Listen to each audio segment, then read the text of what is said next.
The Montana winter of 1887 had been particularly brutal. Snow piled high against cabin walls, and temperatures plummeted so low that breath crystallized mid-air. It was against this unforgiving backdrop that Eliza Montgomery stepped off the train. At Wolf Creek Station, her entire life packed into 2 modest suitcases. She had traveled over 2,000 miles from Boston to marry a man she'd never met, a rancher named Thomas Blackwood, who had placed an advertisement seeking a respectable woman of good character and fortitude to be his wife. Before we jump back in, tell us where you're tuning in from. And if this story touches you, make sure you're subscribed, because tomorrow I've saved something extra special for you. As the station master directed her to the Blackwood property, he avoided her eyes, his voice trailing off into uncomfortable silence. She arrived at the ranch to find not her intended husband, but a scene of carnage that would haunt her dreams forever. Thomas Blackwood and 4 ranch hands lay dead, their bodies arranged in a macabre tableau that suggested something more sinister than a simple robbery. Only one man survived, Thomas's childhood friend and business partner Samuel Reed, who claimed to know the terrible truth behind the massacre. But nothing in Samuel's story added up, and as Eliza found herself trapped at the remote ranch with a possible murderer, she began to uncover secrets about her would-be husband that made her question everything she thought she knew about the man she had traveled so far to marry. Eliza Montgomery had been corresponding with Thomas Blackwood for nearly 6 months. Their exchange began formally. His advertisement in the Boston Herald had been straightforward and businesslike, requesting a bride of sound constitution and moral virtue to join him on his Montana cattle ranch. Eliza, 26 and facing spinsterhood after her father's banking business collapsed, taking her dowry and prospects with it, had responded with equal pragmatism. "I possess the qualities you seek," she had written. "I am healthy, educated, and capable of managing a household. While I have no experience with ranch life, I am willing to learn and adapt." Over the months, their letters had evolved from practical discussions of household management and ranch operations to more personal revelations. Thomas shared stories of his childhood in Pennsylvania, his journey west after the war, and the partnership he'd formed with his childhood friend Samuel to build what he described as the finest cattle operation in Wolf Creek Valley. Eliza told him about her love of literature, her skill with numbers that had helped her father's failing business stay afloat a few months longer than it might have otherwise, and her dreams of someday having children to raise in wide-open spaces far from Boston's crowded streets. By the time Thomas proposed marriage through the mail, enclosing a train ticket and $50 for new clothes befitting a rancher's wife, Eliza felt she knew him well enough to accept. What choice did she have, really? Her father had died of heart failure shortly after his financial ruin was complete. Her mother had preceded him to the grave years earlier. With no siblings and only distant relatives who viewed her as an unwelcome burden, Eliza packed her belongings, said goodbye to the city of her birth, and boarded a westbound train. The journey had been arduous. 7 days of constant motion, changing trains in Chicago, Omaha, and finally Helena before boarding the local line to Wolf Creek. She had slept poorly, eaten badly, and arrived exhausted but hopeful. Thomas had promised to meet her himself, but as she scanned the small station platform, she saw only the station master, a weathered man with a grey moustache and somber eyes. "Miss Montgomery?" he asked, approaching hesitantly. "Yes," she confirmed, straightening her spine despite her fatigue. "I'm here to meet Mr. Thomas Blackwood."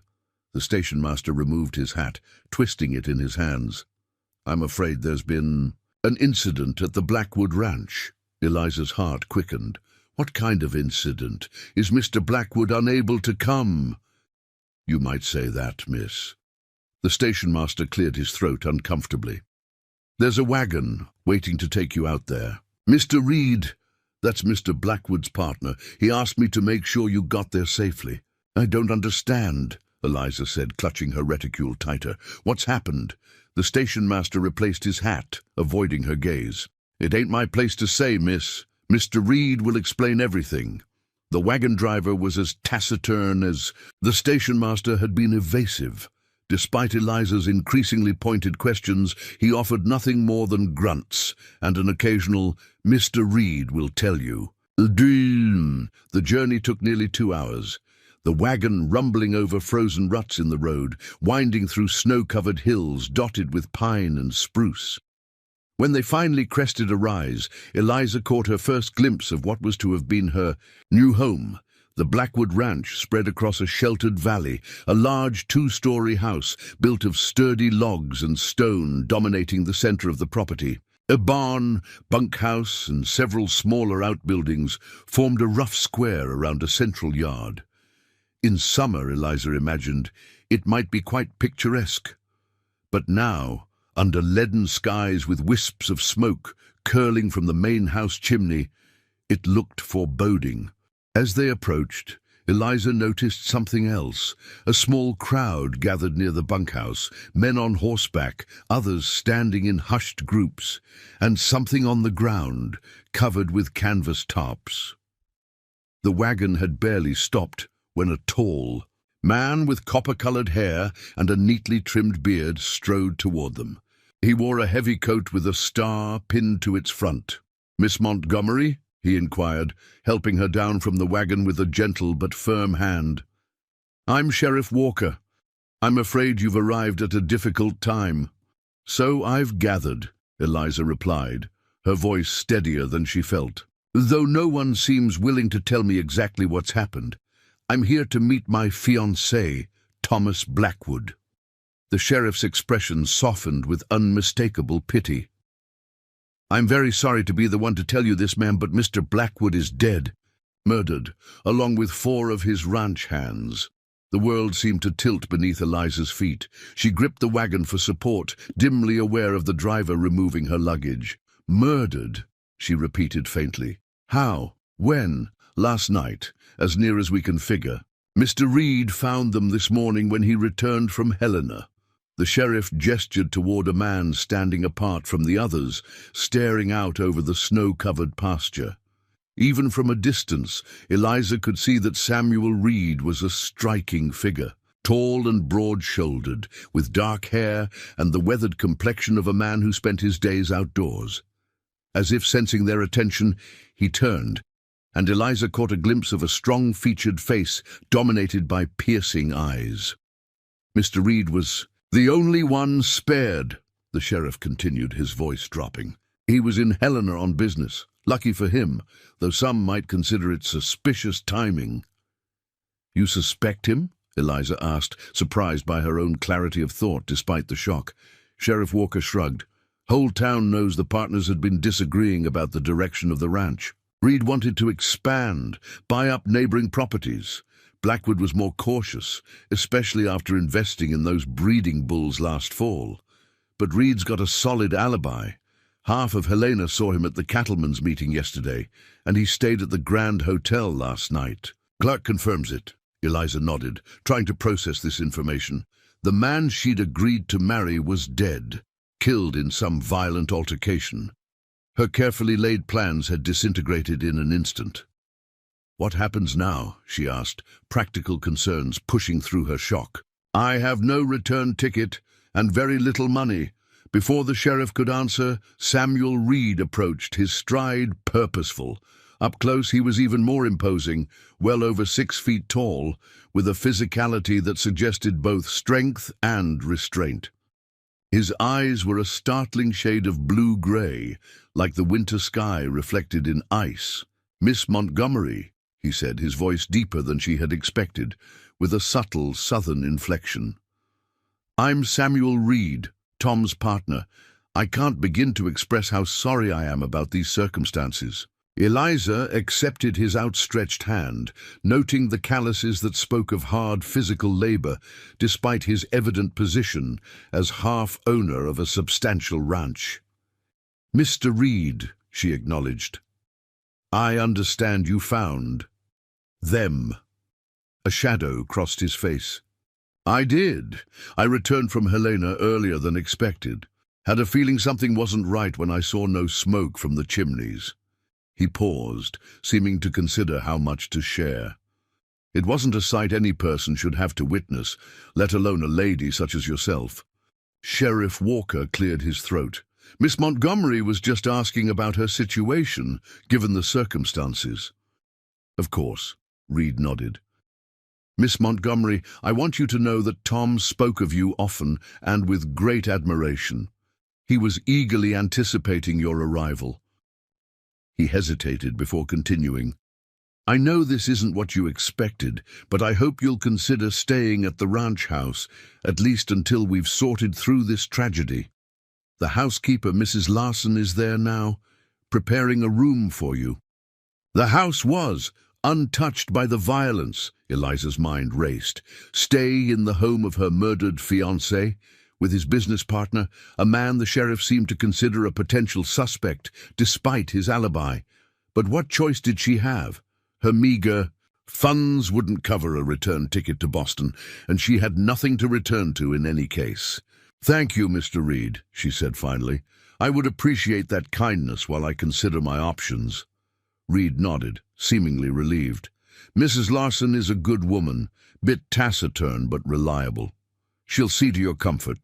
He turned to the sheriff. Walker, I assume you're almost finished here? The sheriff nodded grimly. Doc's done his examination. We'll take the bodies into town.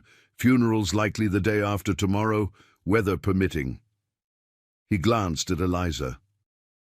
Unless you have other wishes, ma'am? The sudden responsibility startled her. What right did she have to make funeral arrangements for a man she'd never actually met? I defer to Mr. Reed's judgment in this matter, she said carefully.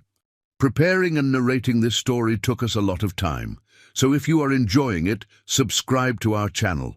It means a lot to us. Now back to the story. Simple service at the church, then burial in the town cemetery, Reed decided. Tom wasn't much for elaborate displays. As they spoke, men were loading canvas-wrapped forms onto a wagon. Eliza found herself unable to look away. One of those shapes was Thomas Blackwood, the man whose letters had offered her a new beginning. Now he was gone, and she was stranded in an unfamiliar wilderness with strangers. I'd like to see him, she said suddenly, surprising even herself. Both. Men turned to her with matching expressions of concern. Miss Montgomery, the sheriff began gently. That might not be.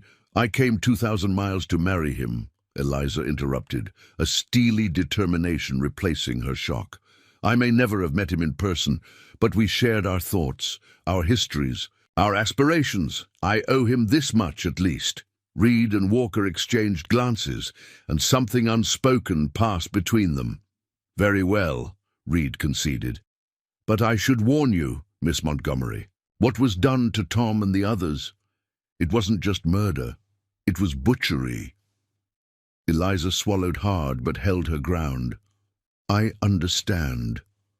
The sheriff led her to the wagon, where he pulled back a corner of canvas from one of the forms.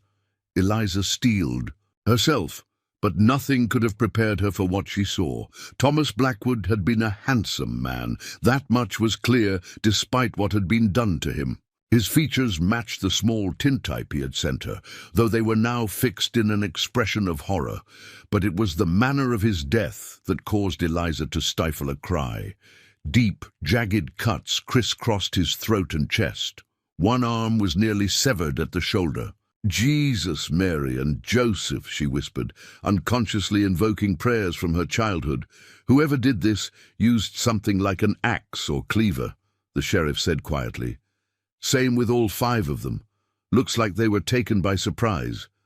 Probably while they were eating dinner. We found plates still on the bunkhouse table, food untouched. Eliza nodded, committing Thomas's face to memory before the sheriff covered him again. Despite the grisly circumstances, she felt an odd sense of closure. The man in the letters now had a real face, even if it was in death.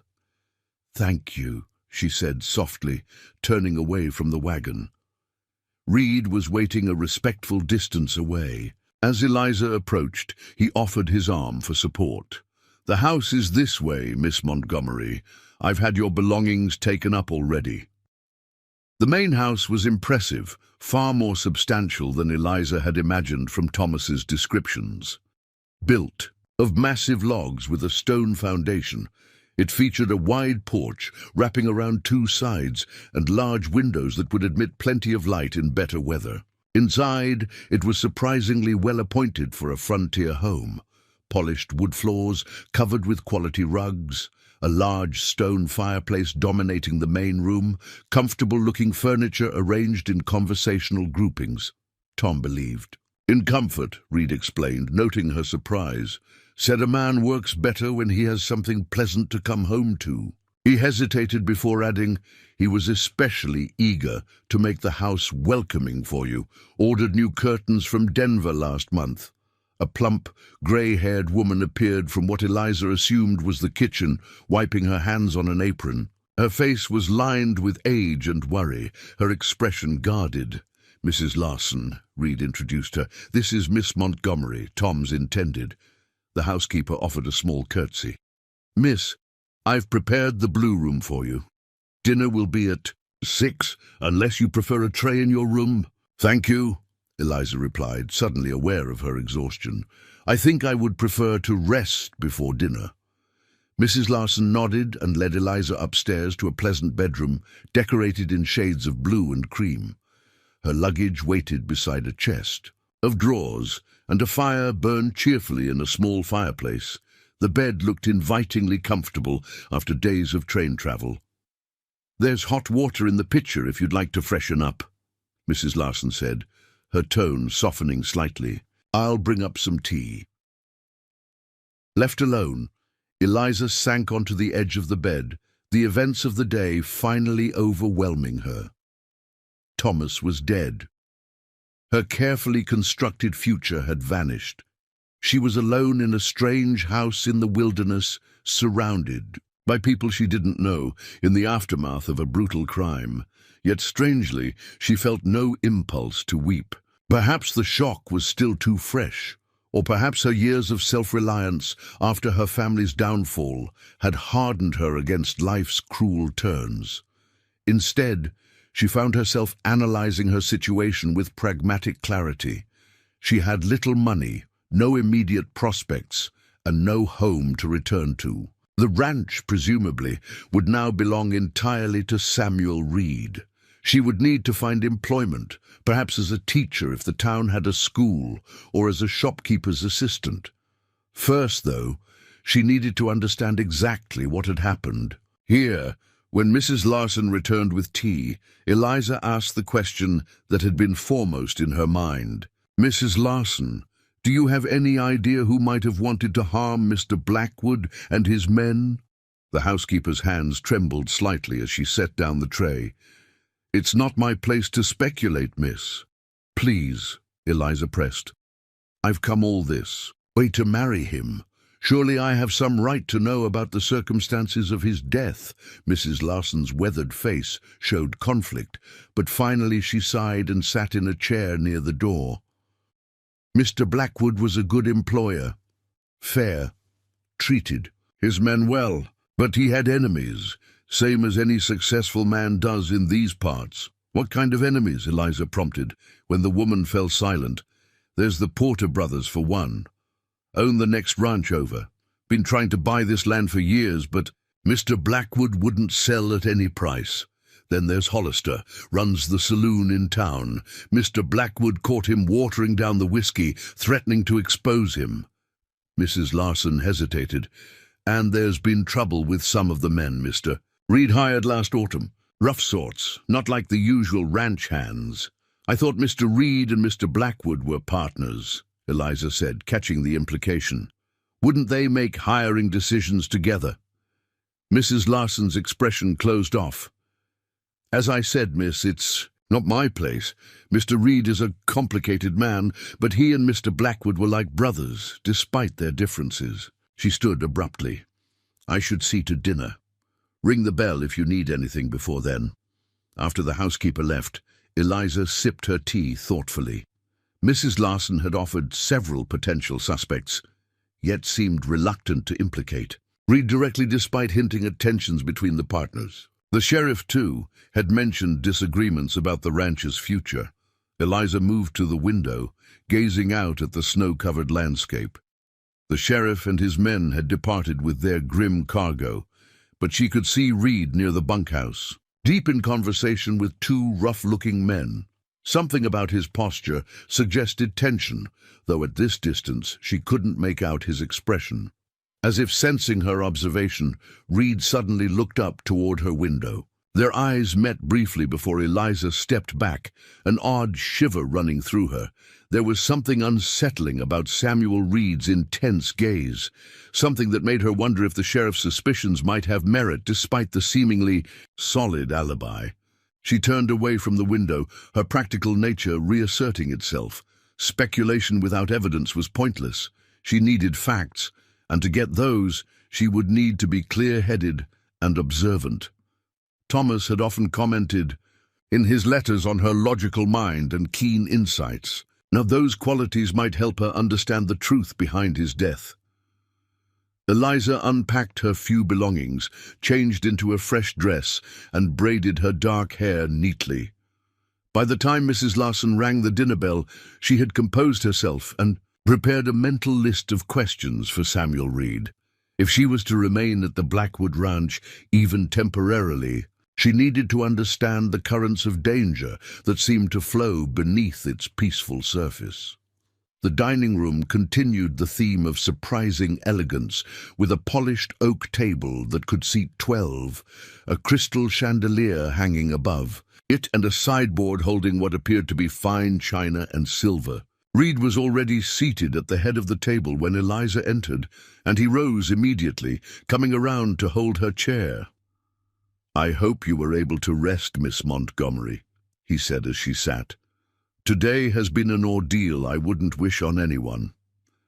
"It has certainly not been the arrival I anticipated," Eliza replied carefully, "but I'm grateful for your hospitality, Mr. Reed." Mrs. Larson served a simple but hearty meal of roast beef, potatoes, and fresh bread.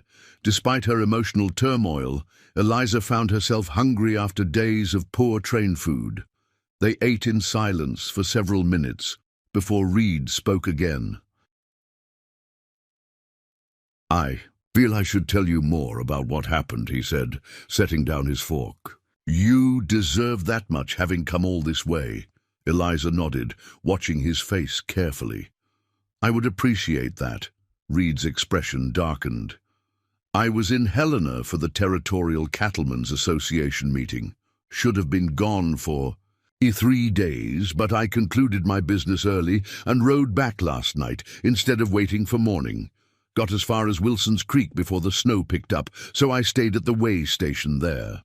He paused, taking a sip of water as if steeling himself for what came next. "Arrived here around 9 this morning. Everything seemed quiet, too quiet. No smoke from the bunkhouse chimney, no men in the yards. I checked the house first, but found no one.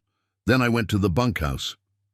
His knuckles whitened where they gripped his fork. Tom and the 4 hands, Mills, Donnelly, Martinez, and the new boy Carter, they were all arranged. "Arranged?" Eliza echoed, her food forgotten. Reed's blue-grey eyes met hers directly. "In a circle, Miss Montgomery, facing inward, like they'd been placed that way after death.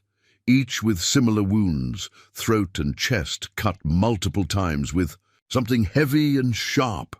He set down his utensils entirely. "In all my years on the frontier, I've never seen anything like it, not even during the war." "Do you have any idea who might have done this?" Eliza asked, echoing her earlier question to Mrs. Larson. "Sheriff Walker seems to think I'm a prime candidate," Reed said with a bitter smile. "Despite witnesses placing me in Helena, and then at Wilson's Creek at the time, it must have happened. Why would he suspect you if you have an alibi?" Reed sighed. "Tom and I disagreed about some recent business matters. Nothing unusual.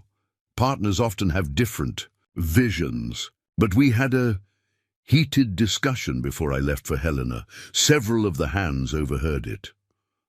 What was the disagreement about? Eliza pressed.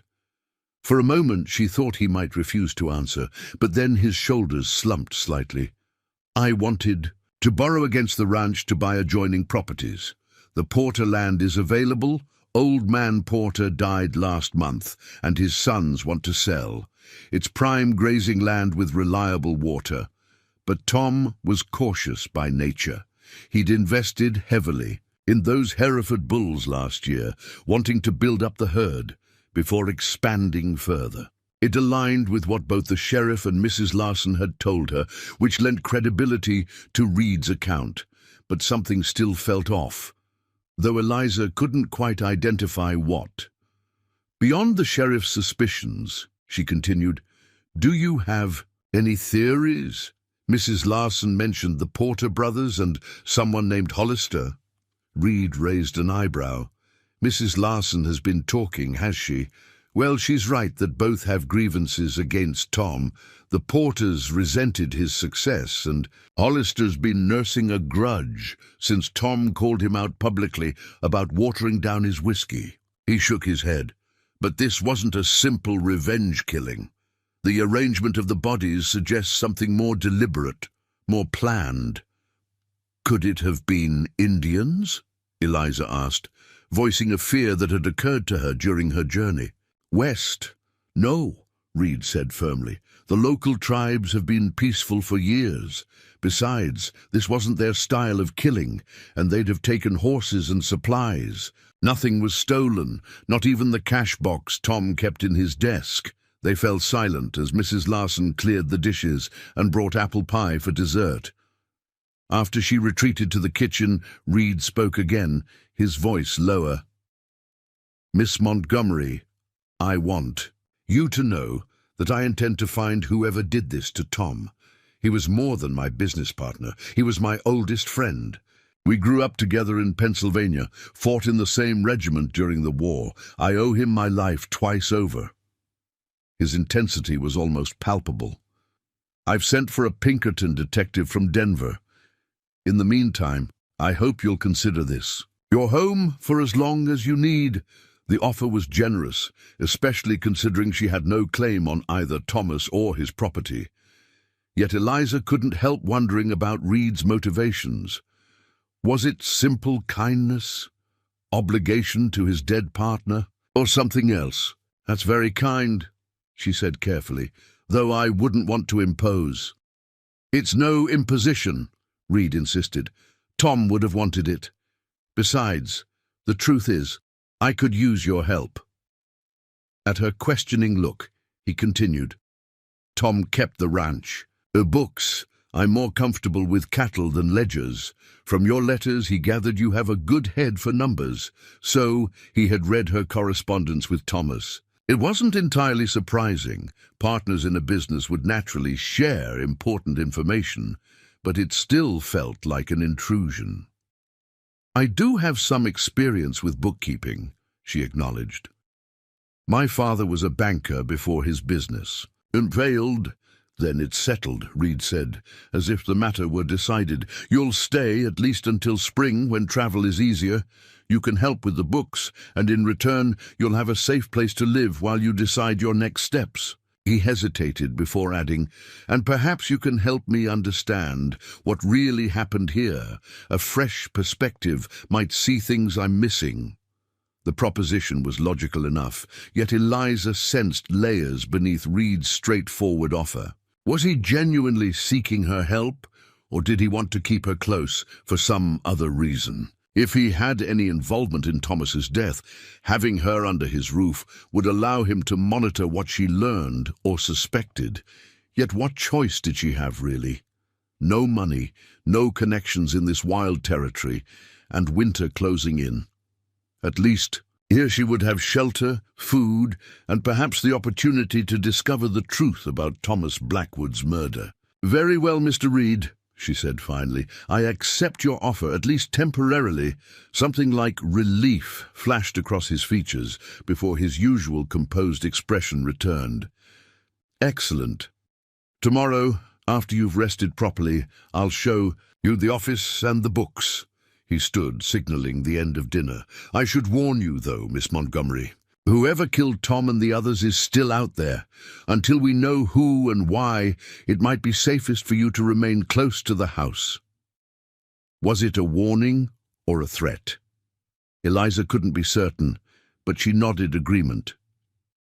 As Reed escorted her back to the staircase, she noticed a framed photograph she had missed earlier, two young men in Union Army uniforms, standing stiffly side by side. Even in the formal pose, the friendship between them was evident in their stance, shoulders touching, expressions serious but somehow unified. "Is that you and Thomas?" she asked, pausing to examine the image. Reed nodded, a genuine sadness crossing his face. "Taken in '63, just before Gettysburg. We were so damn young." The crude language slipped out, and he immediately apologized. "Forgive me, Miss Montgomery. Sometimes the past feels closer than it should." "What were you like then?" Eliza asked, curious despite herself. "You and Thomas." Reed studied the photograph, something distant in his gaze. Tom was the steady one, thoughtful, always planning 3 steps ahead. I was the hothead, first into a fight, quick to anger. A faint smile touched his lips.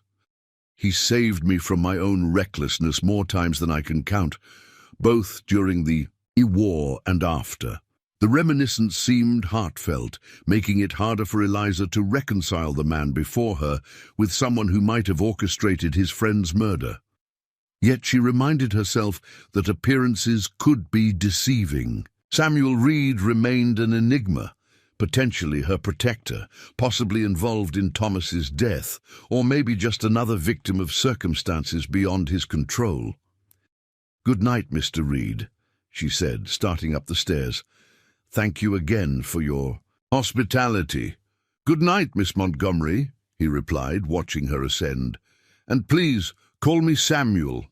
I think, given our unusual circumstances, we can dispense with some formalities." Eliza nodded but did not reciprocate the invitation to use her given name. Some boundaries, she felt, were best maintained until she better understood the dangerous currents she had unwittingly waded into. Back in her room, Eliza stood again at the window, gazing out at the moonlit landscape.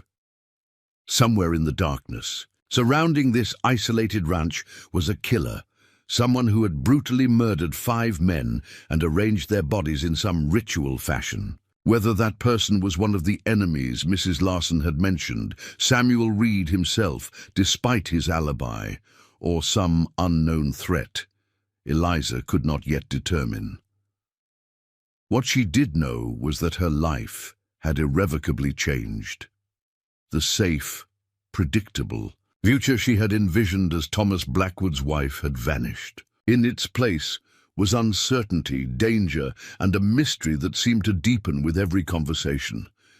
As she prepared for bed, Eliza made a silent promise to the man she had never met in life. She would discover the truth about his death, no matter where that truth led.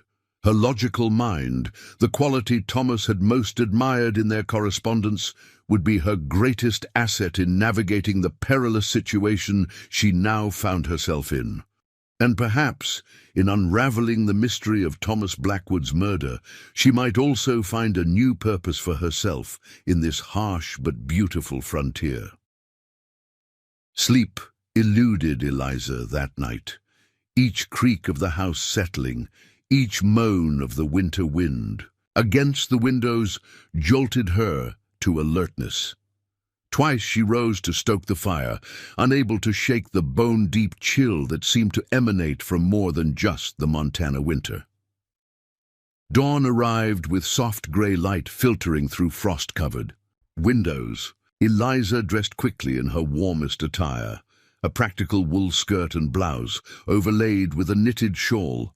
Her Boston clothes, she realized, were ill-suited to the harsh frontier winter. She would need to acquire more appropriate garments. If she was to remain here, Mrs. Larson had breakfast waiting when Eliza descended, hot coffee, flapjacks, and thick-cut bacon. To Eliza's surprise, Samuel Reed was absent. "Mr. Reed rode out at first light," Mrs. Larson explained, noticing Eliza's glance toward the empty chair. "Said to tell you he'd return by midday to show you the office. Meanwhile, I'm to help you. Get settled." The housekeeper's tone remained neutral, but Eliza detected a hint of warming toward her since the previous evening. "Thank you, Mrs. Larson," Eliza said, pouring coffee into a heavy ceramic mug. "Perhaps you could show me around the house. If I stay, I should understand its works." The housekeeper nodded, and after breakfast led Eliza on a tour of the spacious home.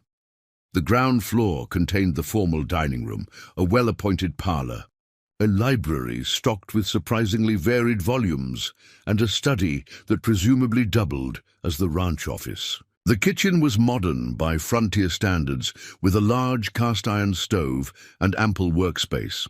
A back staircase led up from the kitchen to the second floor, where 4 bedrooms and a small sitting room comprised the private quarters.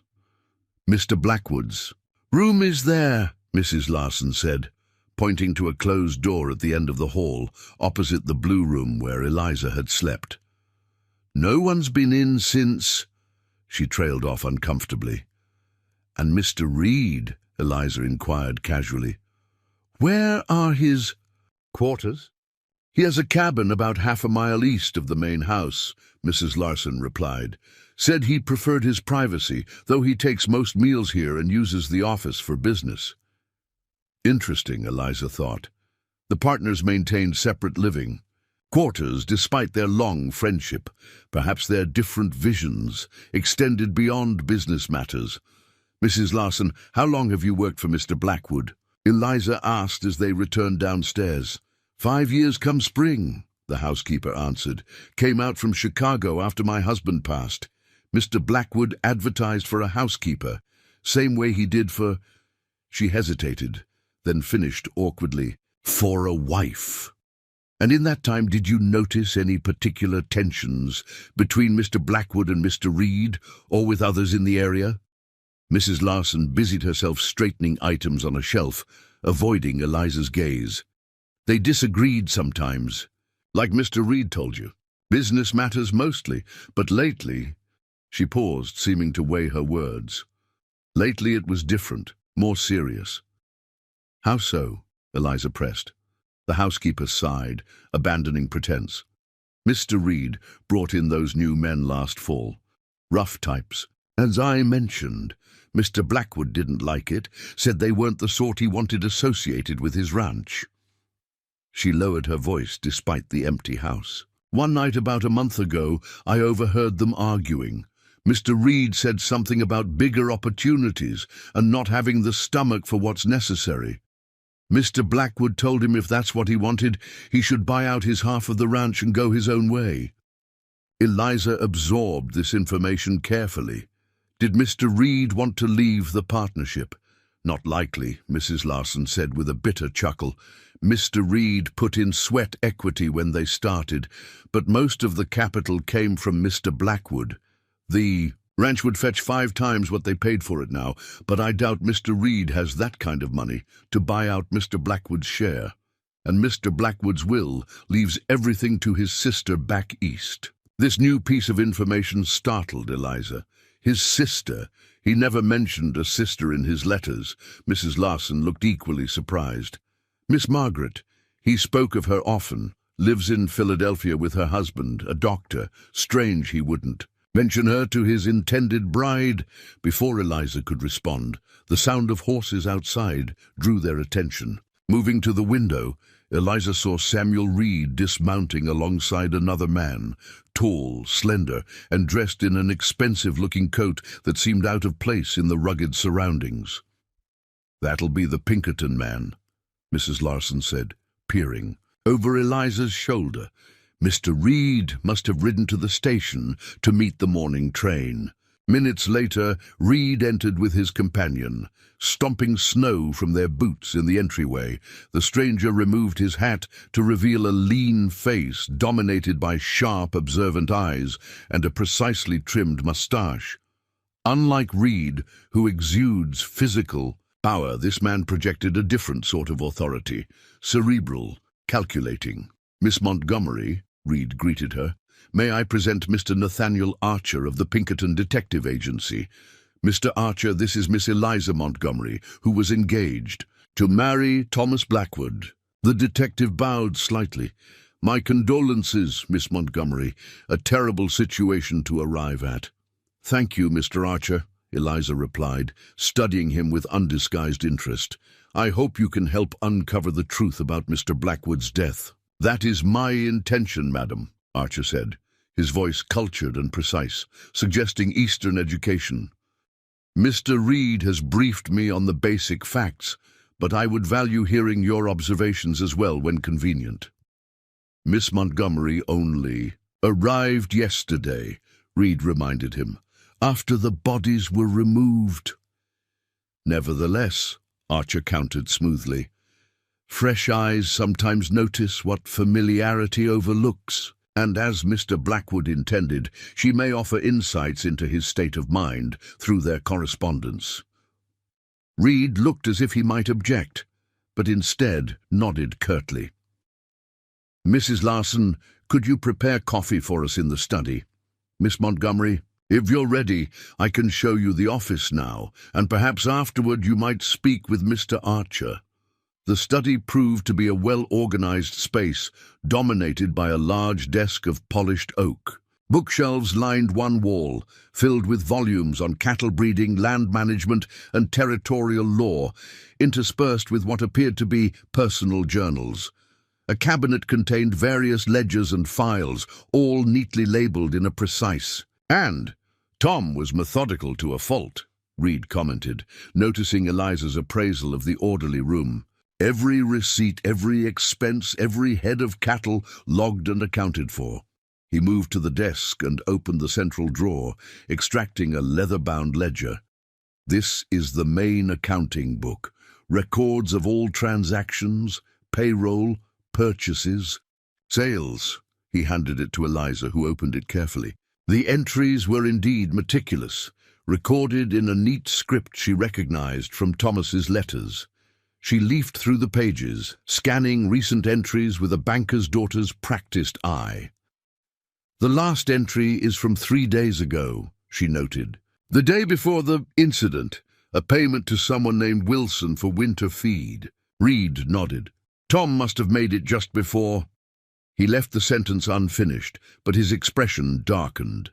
"Miss Montgomery, I'd like your help reviewing these books, not just for the ranch operations moving forward, but because I wonder if there might be something in them that relates to what happened."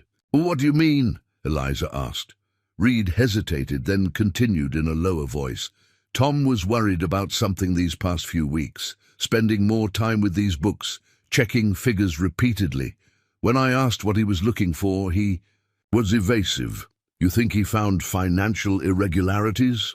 "I'm not sure," Reed admitted, "but it seems a strange coincidence that he was killed just days after I noticed this behavior."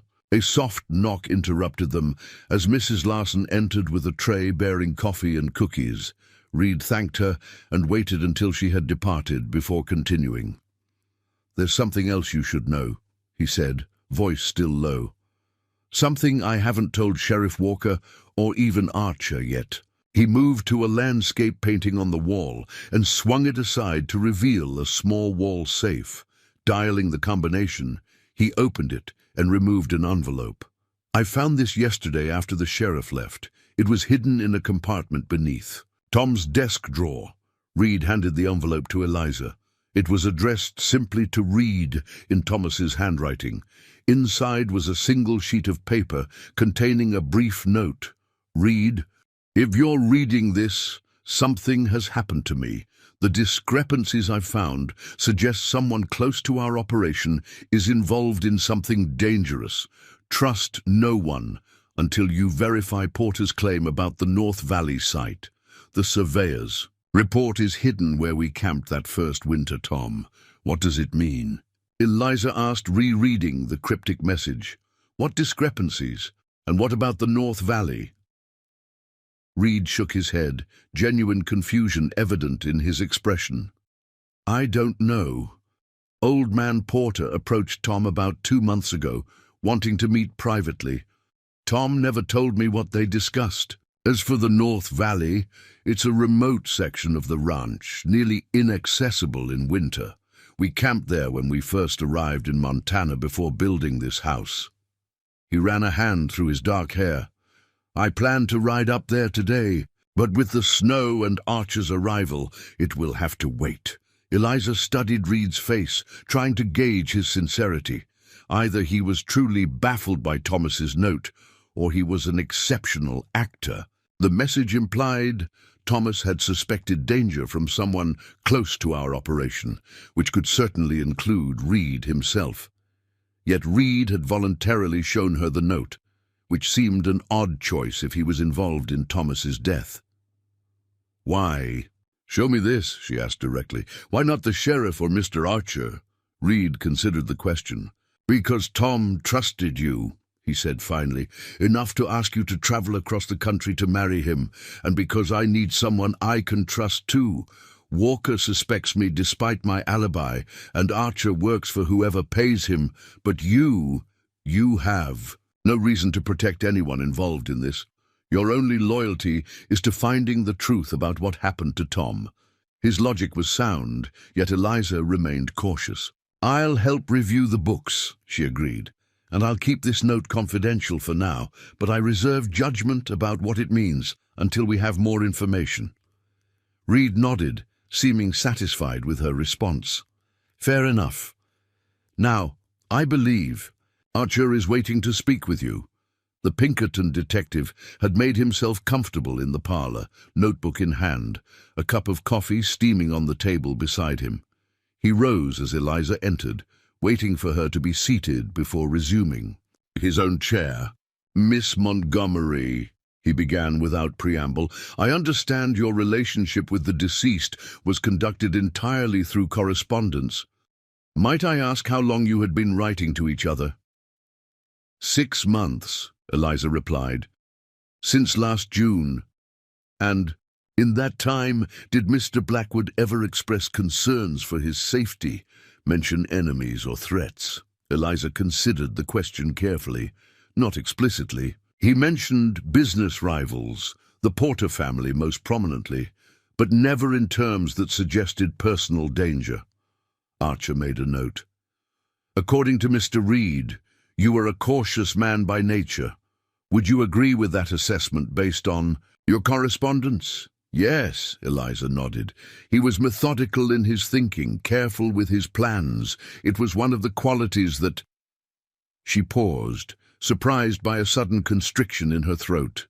"That made me believe he would be a reliable husband."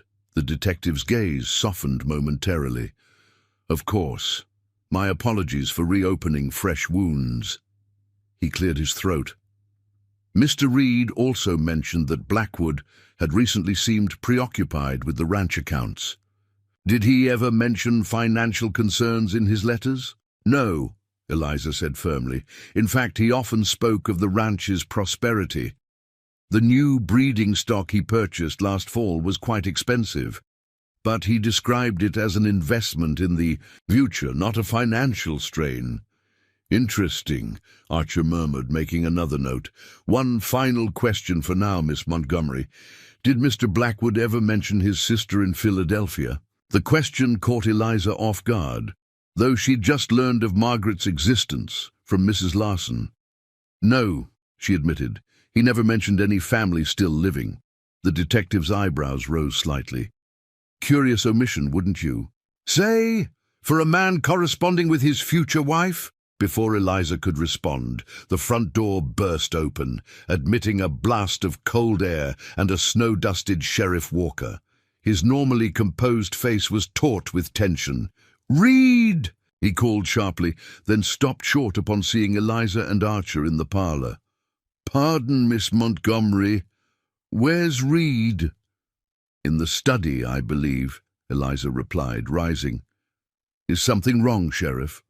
Walker hesitated, then apparently decided she would learn the news soon enough. One of the hands from the Carson ranch just found Jed Porter dead in his barn. Throat cut, same as Blackwood and his men. Archer was on his feet immediately. When? Last night, by the look of it, Walker said grimly. His brother Richard reported him missing this morning when he didn't show up for breakfast. Carson's man found him an hour ago while delivering some papers to Porter Place. Footsteps sounded in the hallway as Reed emerged from the study, clearly having overheard. "Jed Porter?" he repeated incredulously. "Are you sure it was the same method?" Walker nodded.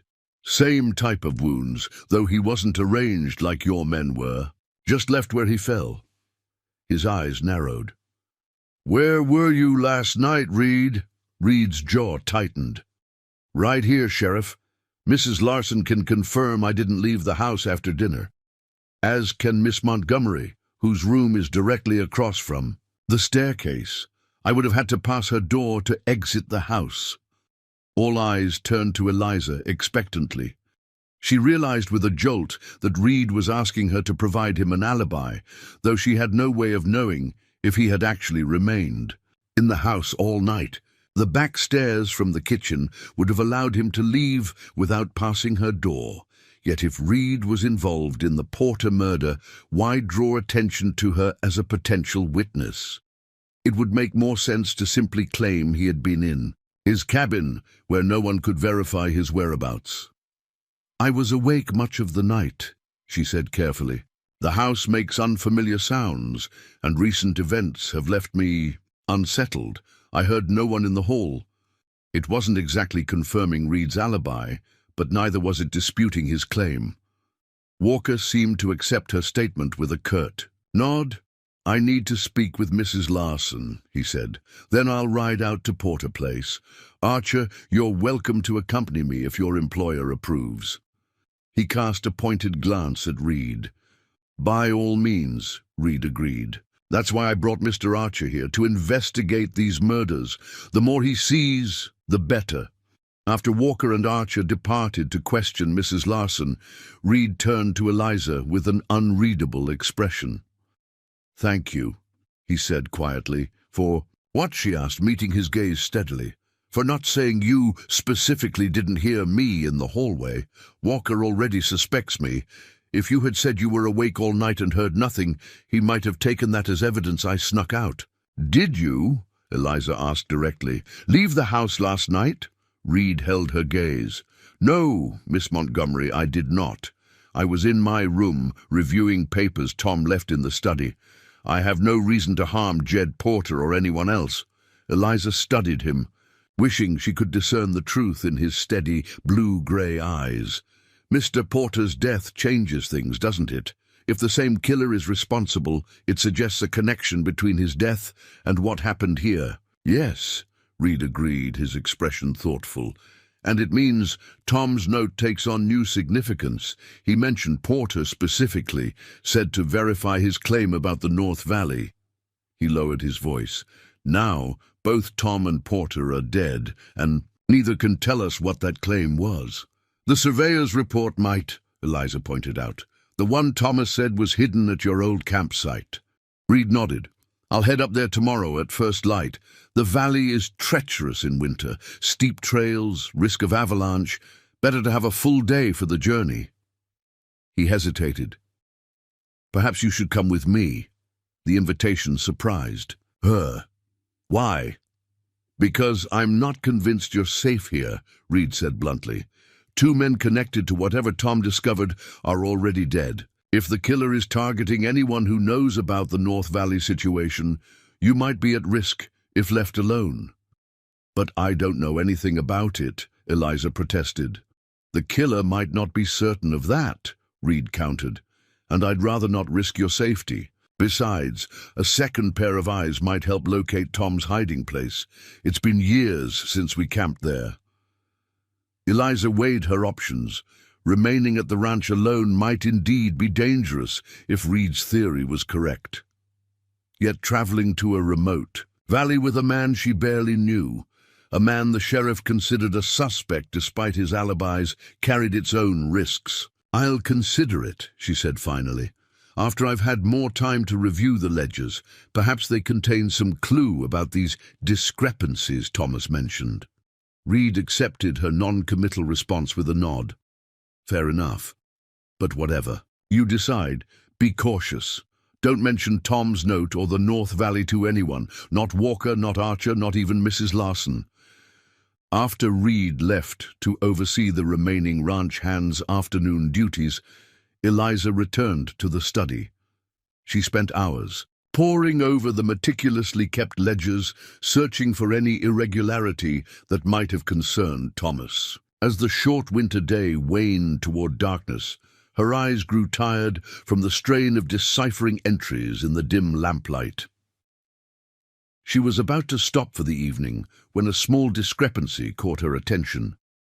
In the record of cattle sales from the previous autumn, Thomas had noted 179 head to Billings Stockyard, Septurn 7, but in the corresponding receipt, carefully pasted into the ledger, the number was 159. A difference of 20 cattle might be significant in terms of value, but it seemed an odd thing for Thomas to be so concerned about that he would leave Reed the cryptic note. Turning back several pages, she found another small inconsistency, a payment to a supplier that was recorded in the ledger as $342.50, but the receipt showed $442.50. Again, a noticeable sum, but hardly worth risking one's life over. Yet Thomas's note had mentioned discrepancies plural, suggesting these weren't isolated incidents. Determined, Eliza began a more systematic review, noting each instance where the ledger entry didn't precisely match the accompanying documentation. By the time Mrs. Larson called her for dinner, she had identified 7 such discrepancies over the past 6 months. None were particularly large on their own, but together they represented nearly $2,000, a substantial sum.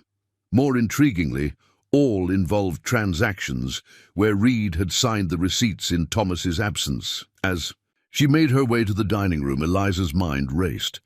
Were these simple clerical errors? Deliberate falsifications? And if the latter, what did they have to do with the North Valley or Jed Porter?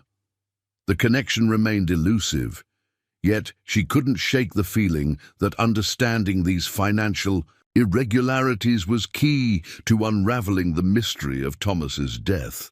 She was so preoccupied with these thoughts that she nearly collided with Nathaniel Archer in the hallway. The detective steadied her with a light touch to her elbow. "Pardon me, Miss Montgomery," he said. "I was just coming to find you. I've returned from the Porter farm and hoped I might have another word." "Of course," Eliza replied, gesturing toward the parlor.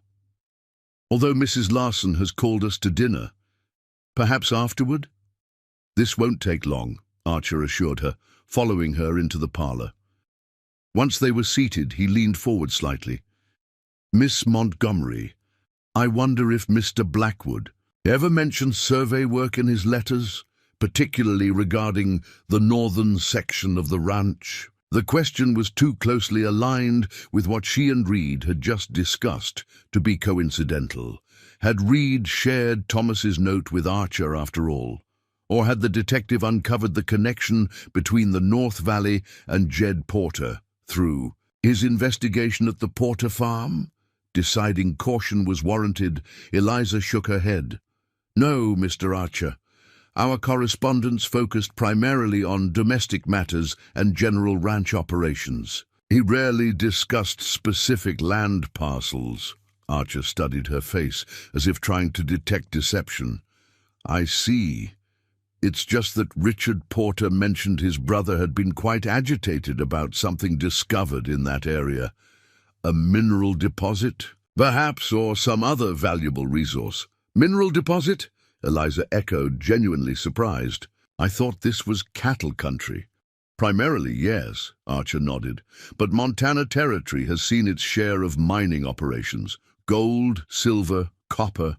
The landscape is rich with possibilities." He paused, eyes never leaving her face. "Richard, Porter believes his brother may have been killed because of something he discovered on Blackwood Reed land, something valuable enough to kill for. The implication hung in the air between them. If something valuable had been discovered on the ranch, it provided a potential motive for Thomas's murder, one that would benefit Reed enormously, as he would inherit half the ranch's value as the surviving partner, with the other half going to Thomas's sister in Philadelphia. Before Eliza could formulate a response, Mrs. Larson appeared in the doorway. "Dinner is served," she announced. "Mr. Reed is already seated." "Thank you for your insights, Miss Montgomery," Archer said, rising smoothly. "We'll continue our conversation another time." As they moved toward the dining room, Eliza's mind whirled with new possibilities. The North Valley, a valuable discovery, financial discrepancies, Thomas's cryptic warning, Jed Porter's murder. How did these pieces fit together? And more importantly, who could she trust to help her assemble the puzzle? Samuel Reed awaited them at the head of the table, his expression guarded as he observed Archer and Eliza entering together. For a fleeting moment, Eliza thought she detected something like suspicion in his eyes before his features smoothed into a cordial host's welcome. "I trust your visit to the Porter place was informative, Mr. Archer?" Reed inquired, as Mrs. Larson served the first course. "Quite," the detective replied, "though I find myself with more questions than answers. A common state in my profession, unfortunately." As the dinner conversation continued on safer topics, Eliza made her decision. Tomorrow, she would accompany Reed to the North Valley. Whatever secrets lay hidden in that remote location, she was determined to uncover them, even if doing so placed her in the path of a killer who had already claimed 6 lives.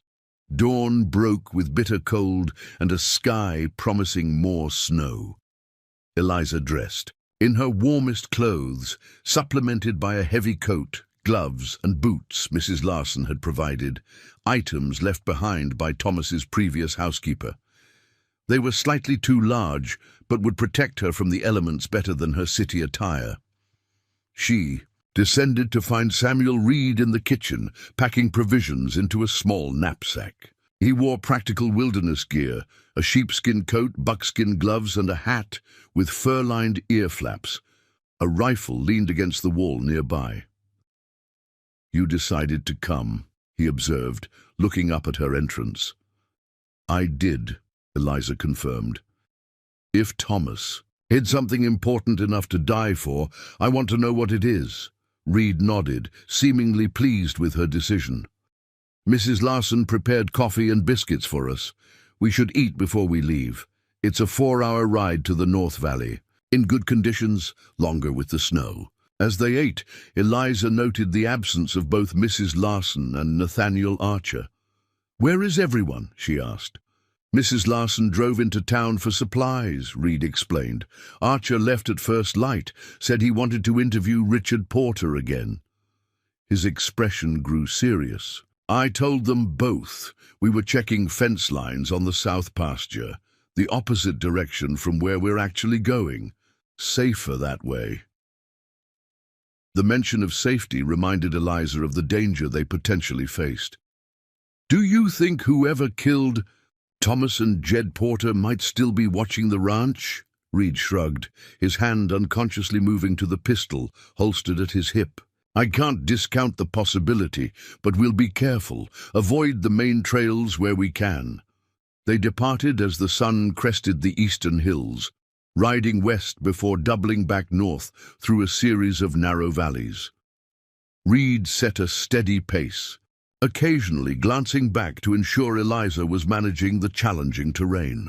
The heavy silence of winter enveloped them. No birdsong, no rustling leaves, only the crunch of their horses' hooves breaking through the crusted snow. "You ride well," Reed commented after they had navigated a particularly steep incline. "Tom mentioned you grew up in the city." "My father believed in a well-rounded education," Eliza replied. "He arranged riding lessons when I was young, before his financial troubles began." She paused before adding, "Thomas mentioned you two grew up together in Pennsylvania." Reed nodded, features softening at the memory. "Small town outside Pittsburgh. Our fathers worked in the same steel mill. Tom was the foreman, mine a laborer, but we became friends anyway." His eyes grew distant. "We were inseparable as boys. Joined the Union Army together at 17, fought side by side at Gettysburg and Cold Harbor." "And afterward?" Eliza prompted. "How did you end up in Montana?" "Tom's uncle left him a small inheritance. Not enough to make him wealthy, but enough to start fresh after the war. We were both tired of the smoke and noise of Pennsylvania, wanted open spaces, a chance to build something with our own hands." He gestured at the snow-covered landscape around them. "Came out here in '68, worked odd jobs while scouting locations, bought the initial property in '70. The timeline matched what Thomas had shared in his letters, but added context about their shared past. "It sounds like you were closer than most brothers," Eliza observed. Reed's jaw tightened. "We were," he said quietly, "which is why I intend to find whoever took his life." They rode in silence for the next hour, the terrain growing increasingly rugged. The trail narrowed to barely a game path, winding between towering pine trees and massive granite outcroppings. Finally, they emerged into a sheltered valley, smaller than the one housing the ranch, but beautiful in its pristine solitude. A frozen stream cut through its center, and steep cliffs protected it from the harshest winds. "This is it," Reed announced, dismounting. "We camped near that rock formation." He pointed to a distinctive outcropping, shaped vaguely like a bear's head. "Built a lean-to against it for shelter that first winter while we were surveying the territory." Eliza climbed down from her horse, grateful to stretch her legs after the long ride. "Where would Thomas have hidden the surveyor's report?" Reed frowned, scanning the area. "Hard to say. It's been years since we used this camp. The lean-to is long gone." He secured the horses to a low-hanging branch and retrieved the rifle from his saddle. "Let's start with the rock formation itself. Might be a natural crevice or hollow Tom remembered." They spent the next hour combing the area around the bear-shaped outcropping, searching for any sign of a hiding place. The cold penetrated even their heavy clothing, numbing fingers and toes. Eliza's city-bred stamina began to flag, but she pressed on, determined not to show weakness. "Nothing," Reed finally declared, frustration evident in his voice. "If Tom hid something here, he chose a damn good spot." Eliza surveyed the valley thoughtfully. "If I were hiding something important," she mused, "I wouldn't choose the most obvious landmark. It would be somewhere memorable to me personally, but not apparent to others." Reed considered her words, then suddenly snapped his fingers. "The lightning tree," he exclaimed. "There was a massive pine that got struck during our first week here. Split right down the middle, but kept growing. Tom said it reminded him of the country after the war, broken but resilient." He strode purposefully toward the northern end of the valley, Eliza following close behind. After a few minutes, they came upon the tree Reed had described, an enormous pine with a jagged scar running its entire length, the two halves growing at slightly different angles from each other. "This has to be it," Reed muttered, approaching. The split trunk. He ran his gloved hands along the rough bark, searching for any sign of disturbance. "There must be a hollow or a—" He broke off as his fingers found a small, unnatural opening in the scar tissue. "Got something." Reed worked his hand carefully into the crevice, face tense with concentration. A moment later, he withdrew a metal tube about 12 inches long, the kind used by surveyors and architects to protect important documents. It was sealed at both ends and showed signs of weathering, but appeared intact. "Is that it?" Eliza asked, stepping closer. "The surveyor's report." Reed nodded, breaking the seal on one end of the tube and carefully extracting a rolled document. He unfolded it with equal care, revealing a detailed map of the Blackwood Reed Ranch and surrounding territories. annotated with handwritten notes. Both Eliza and Reed leaned in to examine it. "This is a geological survey," Reed murmured, finger tracing the contour lines. "Commissioned last September by the look of the date." Eliza searched the neat markings, trying to make sense of the technical notations. "What are those symbols in the North Valley section?" she asked, pointing to a cluster of markings near their current location. Reed's expression changed subtly as he studied the area she indicated. "Coal," he said softly. "High-grade anthracite if these readings are accurate." His finger moved to more markings extending beyond the ranch's northern boundary. And here, a substantial deposit spanning at least 3 properties, ours.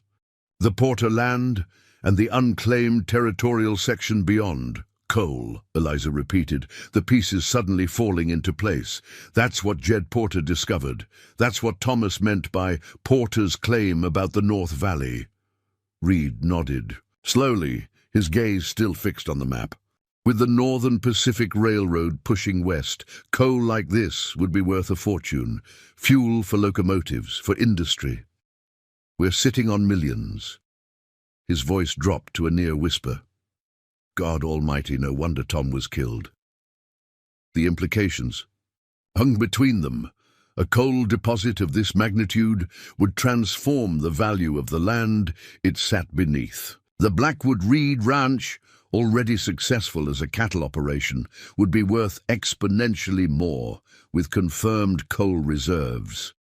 "The Porter brothers wanted to sell their land," Eliza recalled, "and you wanted to buy it, but Thomas refused."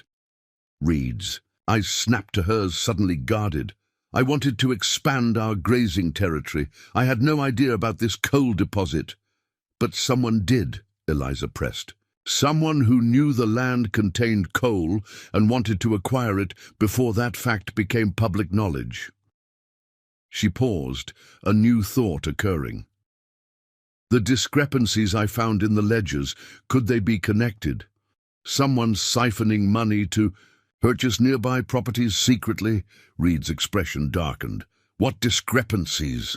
Eliza hesitated, unsure how much to reveal. If Reed was involved in Thomas's death, telling him about her discoveries might put her in danger, yet if he was innocent, he deserved to know.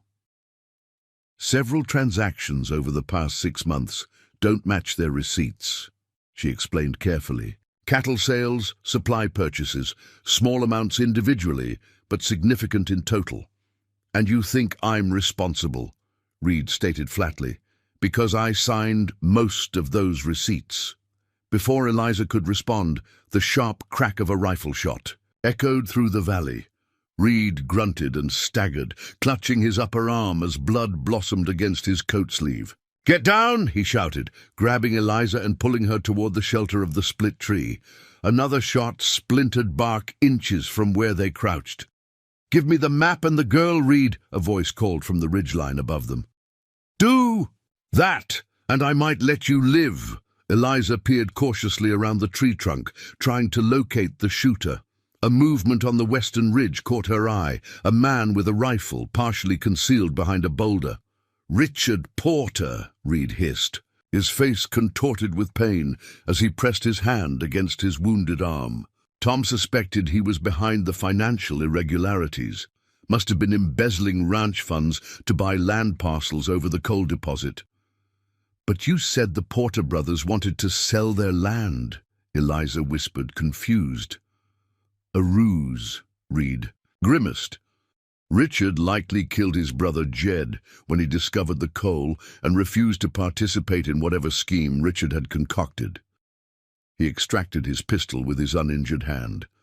"We need to get back to the horses. I'll create a diversion. When I fire, you run for the tree line to the east. Stay low, move fast." The plan had barely left his lips when another shot rang out, this one from behind them. Richard Porter cried out in surprise and pain, toppling forward from his position. On the ridge, Nathaniel Archer emerged from the trees to their right, rifle raised cautiously as he approached Porter's fallen form. After confirming the man was dead, he turned toward Reed and Eliza. "Are you hit badly, Reed?" he called, making his way down the slope.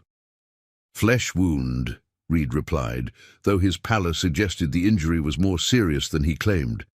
"How? Did you find us?" Archer reached their position, his expression grim. "Followed you from the ranch. Mrs. Larson never left for town. Porter was holding her hostage in the root cellar. He forced her to tell him where you'd gone this morning." He glanced at the map still clutched in Reed's hand. "I take it that's what all this killing has been about." "Coal," Eliza confirmed. "A major deposit running through multiple properties." Archer nodded, as if this confirmed his suspicions. "Porter's been buying up land parcels throughout the territory, using various proxies. I found documentation at his farm proving he'd embezzled nearly $20,000 from various business partners over the past 5 years.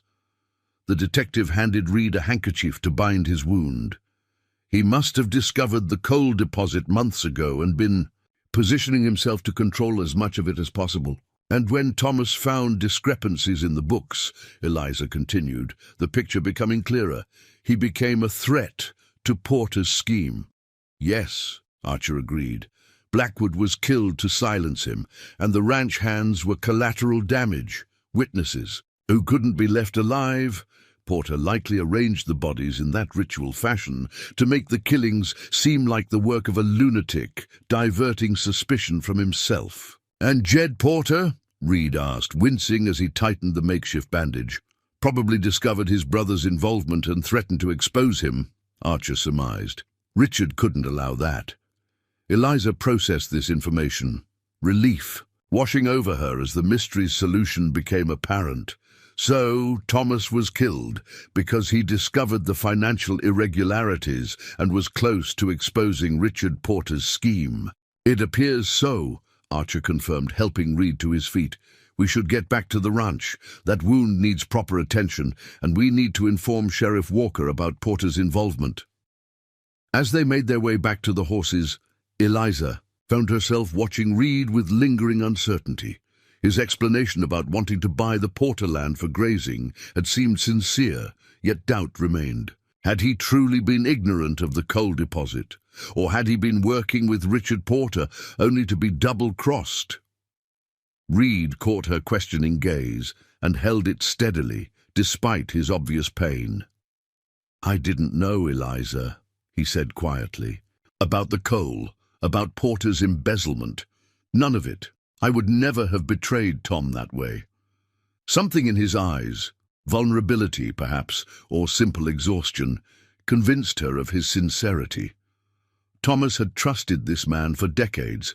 Through war and the challenges of carving a life from the wilderness, perhaps she could trust him too.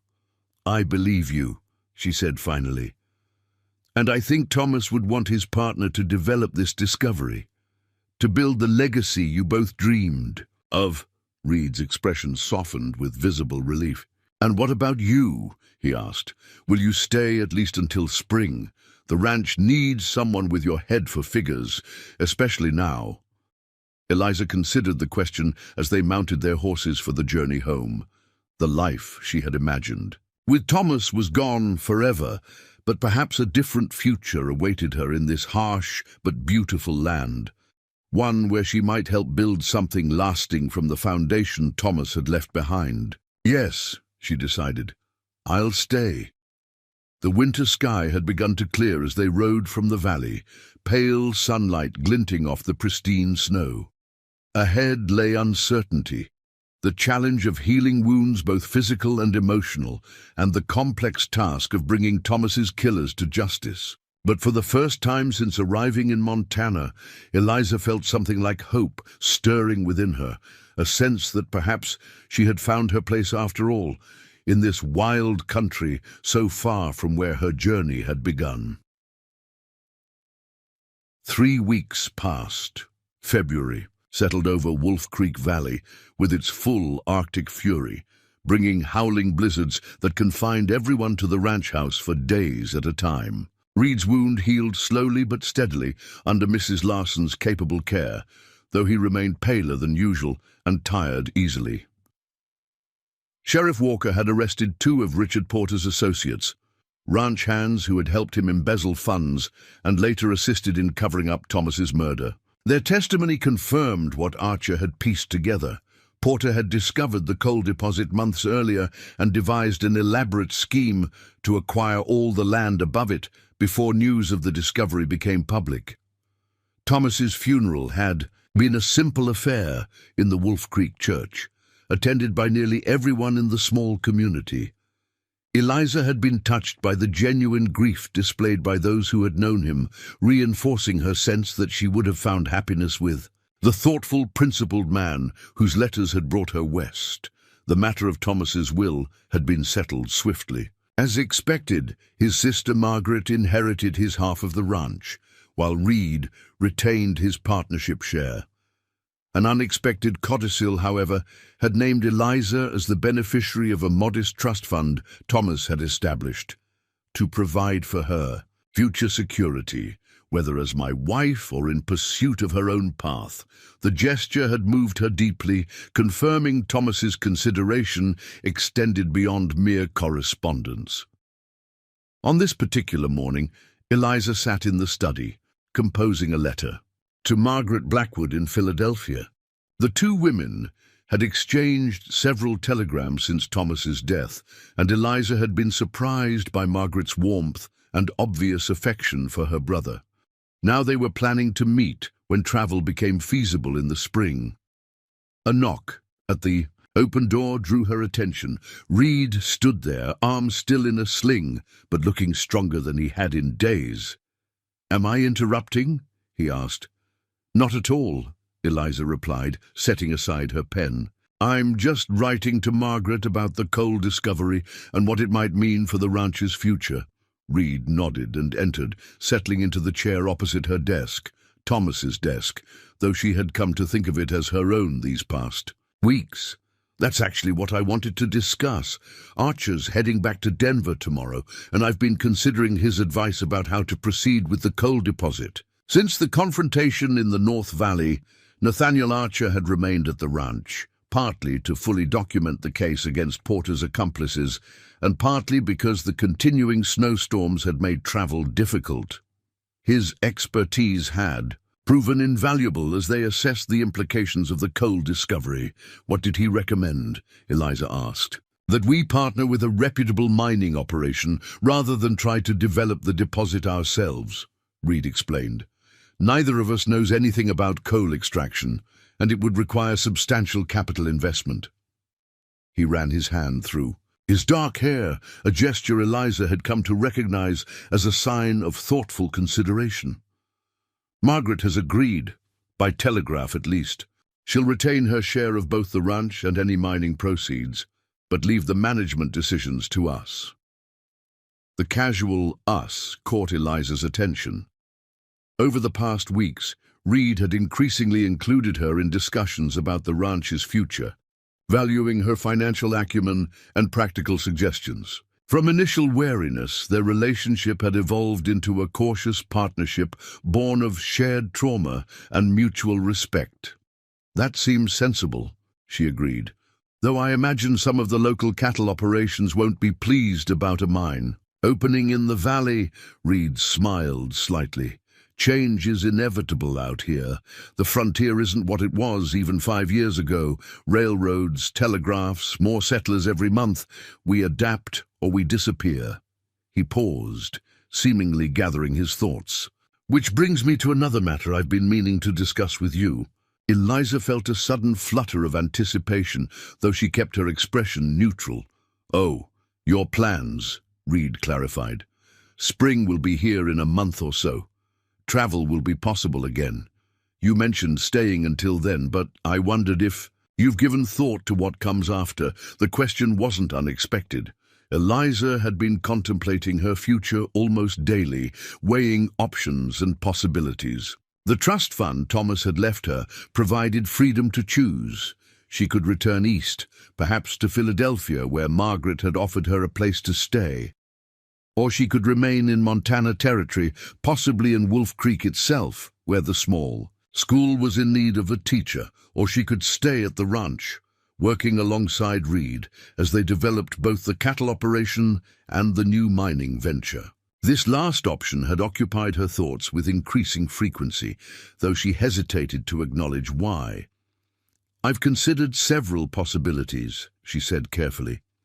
"The trust fund Thomas established gives me options I didn't have when I first traveled west." Reed nodded, his expression revealing nothing. "Of course, you're a capable woman with many talents. You could build a good life wherever you choose." He hesitated before continuing. "But I hope you'll consider remaining here at Blackwood Reed Ranch." "In what capacity?" Eliza asked, forcing herself to meet his gaze directly. Reed shifted slightly, the first sign of discomfort she'd seen from him in this conversation. "Initially, as our bookkeeper and business manager, you've already proven your value in that regard." He took a breath. "But eventually, perhaps in a more permanent arrangement." The words hung between them, their implication clear yet deliberately ambiguous. Reed was offering a possibility, not a proposal, leaving room for her to define the relationship's boundaries. "That's a generous offer," Eliza said slowly, "but I wouldn't want anything decided out of mere convenience or gratitude." Reed's expression softened. "Eliza," he said, the first time he had used her given name without the formal Miss Montgomery, "attached. Nothing about my suggestion stems from convenience. These past weeks watching you face danger and grief with such courage and dignity. Getting to know your mind, your heart." He trailed off, seeming to search for the right words. "We barely know each other," Eliza pointed out gently. "I knew Tom all my life," Reed countered, "and he chose you from hundreds of possibilities. He saw something in you through your letters, intelligence, resilience, compassion, qualities I've now witnessed firsthand." His voice grew quieter. "I'm not asking for promises, only that you consider staying, giving us time to discover if there might be something worth building between us." The proposal, tentative as it was, touched Eliza more deeply than she had expected. There was an honesty in Reed's approach. No flowery declarations, no pressure, simply an acknowledgement of potential and a request for time to explore it. "I appreciate your candor," she said finally, "and yes, I will consider it." She allowed herself a small smile. "Though I'll need to be convinced that your interests aren't solely in my bookkeeping abilities." Reed's answering smile transformed, his usually serious features. "I suspect I can provide that reassurance, given the opportunity." Their moment was interrupted by Mrs. Larson announcing lunch, and the conversation shifted to more practical matters as they made their way to the dining room. Yet something had changed between them, a door open to possibilities neither had anticipated when Eliza first arrived at the snow-covered ranch. Later that afternoon, Eliza found herself on the porch, bundled against the cold, but savoring a rare break in the clouds that allowed weak sunlight to glitter across the pristine landscape. Nathaniel Archer joined her, lighting his pipe as he leaned against the railing. "Beautiful country," he commented, "harsh, but honest in its way." "Yes," Eliza agreed. "Not what I expected when I left Boston, but I've grown to appreciate its particular charms." Archer studied her with the perceptive gaze that made him exceptional at his profession. "Reed asked you to stay," he stated rather than questioned. Eliza raised an eyebrow. "Does anything escape your notice, Mr. Archer?" He chuckled, a rare sound from the normally serious detective. "Observation is my livelihood, Miss Montgomery, and the way Reed watches you when he thinks no one is looking would be obvious to someone far less observant than myself." A flush that had nothing to do with the cold crept up Eliza's cheeks. "Perhaps your observations are colored by romantic notions uncommon in your profession." "Perhaps," Archer conceded, tapping his pipe against the railing. "But I've investigated enough human behavior to recognize genuine regard when I see it. Reed is a good man who's known his share of hardship. He deserves happiness." He paused meaningfully. as do you. Life rarely concerns itself with what we deserve, Eliza remarked, gazing out over the snow-covered valley. True enough, Archer nodded. Which is why we must seize opportunities for joy when they present themselves, however unexpected their form or timing. He straightened, preparing to return inside. Something to consider as you make your decision. Left alone with her. Thoughts? Eliza reflected on the unlikely journey that had brought her to this moment. She had traveled west to marry a man she knew only through letters, only to find him murdered and herself stranded among strangers. Yet in the space of a few turbulent weeks, those strangers had become not quite family, but something approaching. It Mrs. Larson with her gruff efficiency and unexpected kindness, Sheriff Walker and his dogged pursuit of justice, Archer with his keen insights and quiet wisdom, and Reed, complex, steadfast Reed, whose initial suspicion had evolved into respect and now something that might, given time, deepen into love. Thomas had promised her a new beginning in Montana. Though not in the way either of them had envisioned, perhaps that promise would still be fulfilled. The setting sun painted the snow-covered mountains with hues of pink and gold, a spectacular display that seemed offered for her alone. In that moment of solitary beauty, Eliza made her decision. She would stay, not because she lacked options or feared change, but because for the first time since arriving, she felt the stirrings of genuine belonging. Spring would bring new challenges, Margaret's visit, negotiations with mining companies, decisions about the ranch's future direction. But it would also bring green grass to the valley, calves to the herd, and the chance to build something meaningful from the tragedy that had marked her arrival. As darkness fell, Eliza caught the reflection of lamplight in the window.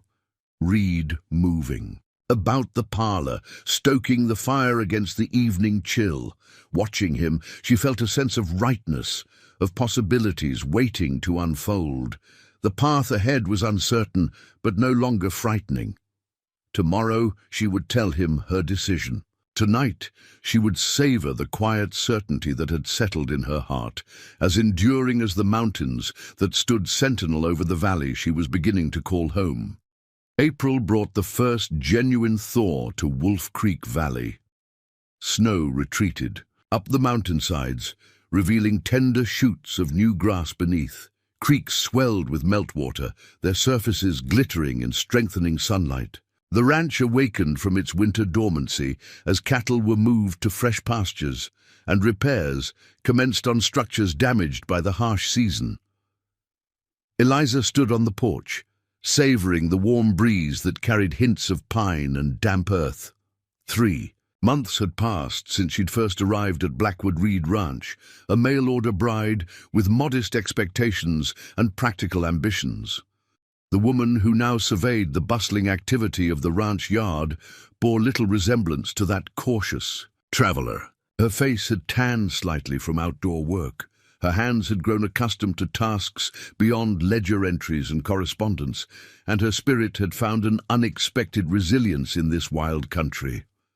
The stage from Helena, just past Wilson's. Greek, Mrs. Larson announced, joining her on the porch, should arrive within the hour. Eliza nodded, smoothing her skirt nervously. Is everything prepared for our guest? The blue room is ready, fresh flowers on the table, and I've prepared a proper Eastern dinner, Mrs. Larson confirmed. Over the past months, the housekeeper had thawed considerably toward Eliza, their initial formality evolving into something approaching friendship. Though I doubt even my best efforts will match Philadelphia standards. I'm sure it will be perfect, Eliza assured her.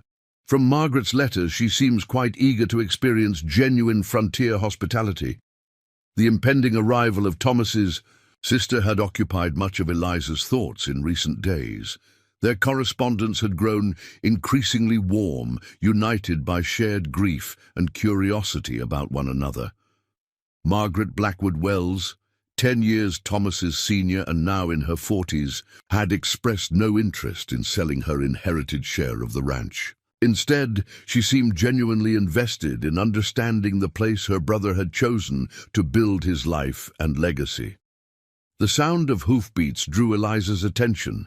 Samuel Reed rode into the yard, returning from his morning inspection of the North Valley property, where preparations for the coal mining operation were underway. He dismounted with the easy grace of a lifelong horseman, though Eliza noted he still favored his left arm slightly, a lingering reminder of the confrontation with Richard Porter.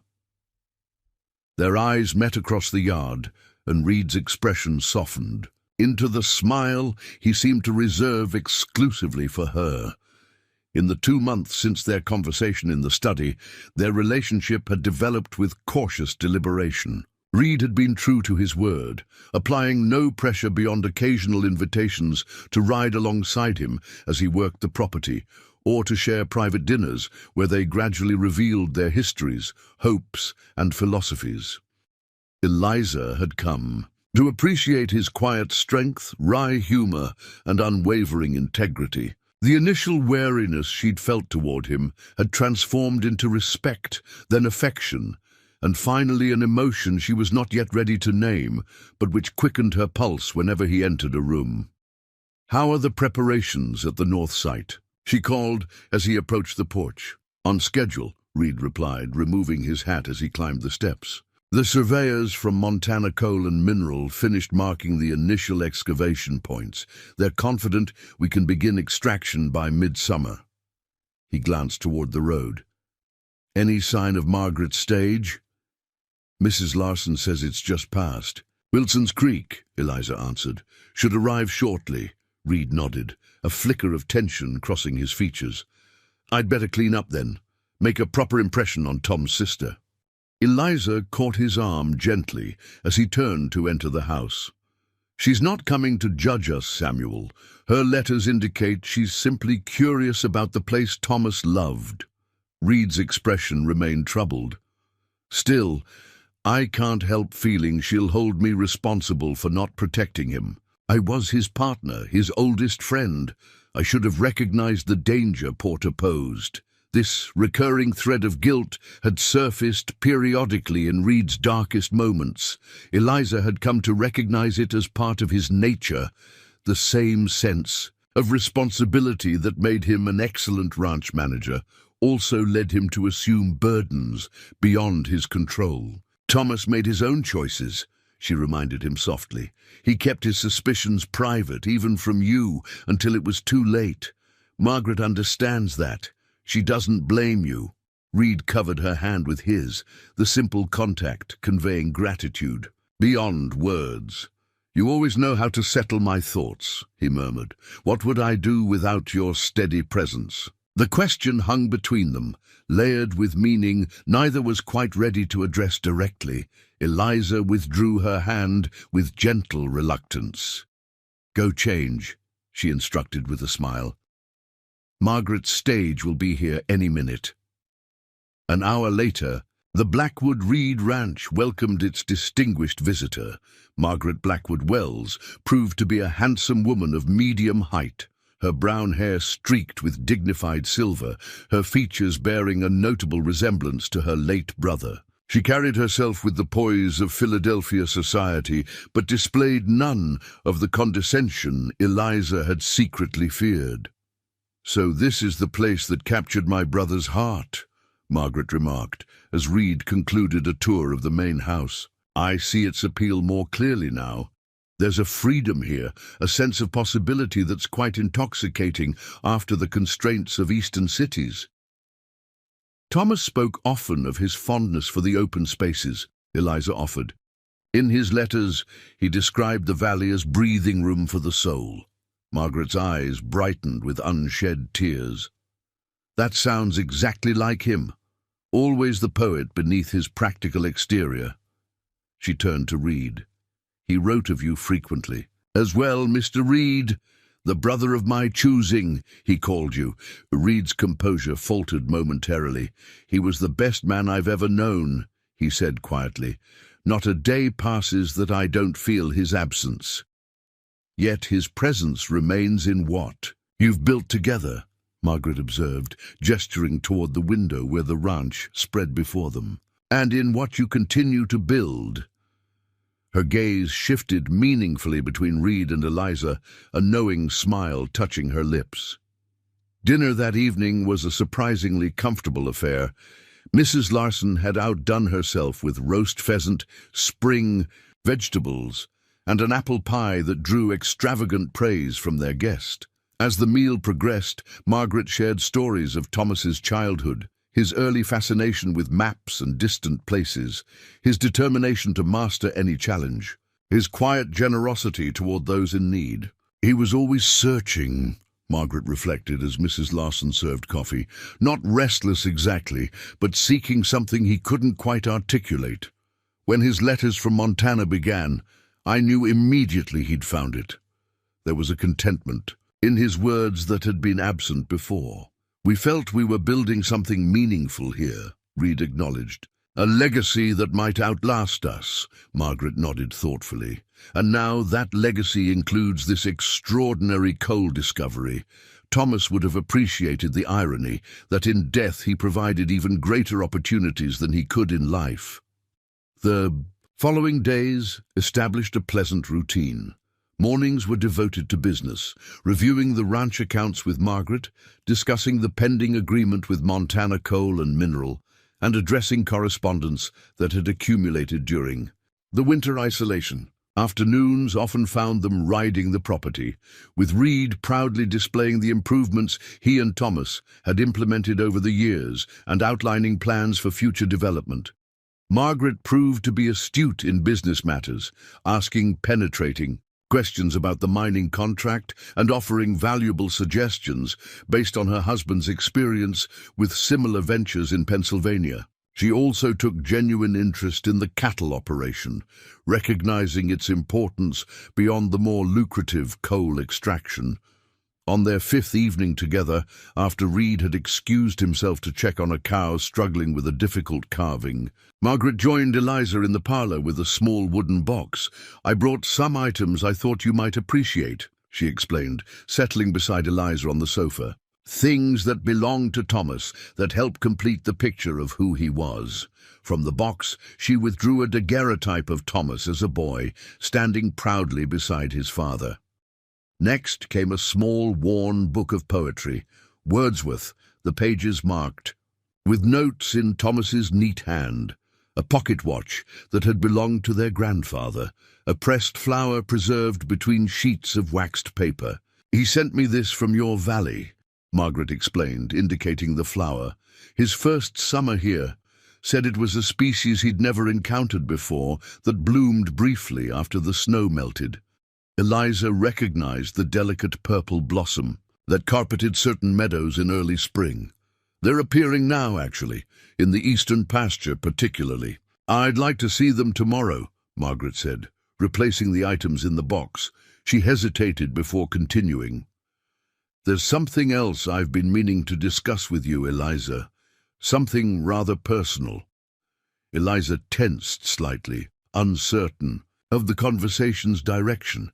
"Of course," Margaret's expression grew solemn. "When Thomas wrote that he had advertised for a wife, I confess I was skeptical. It seemed so unlike him to approach marriage in such a pragmatic fashion." She smiled softly. "But then he began sharing your letters, and I understood. He found in your correspondence the same qualities I've observed in you these past days: intelligence, fortitude, and a certain clear-eyed approach to life that mirrored his own." "You've been very kind," Eliza murmured, touched by the assessment. "It's not kindness, merely observation," Margaret countered. "Which brings me to my point.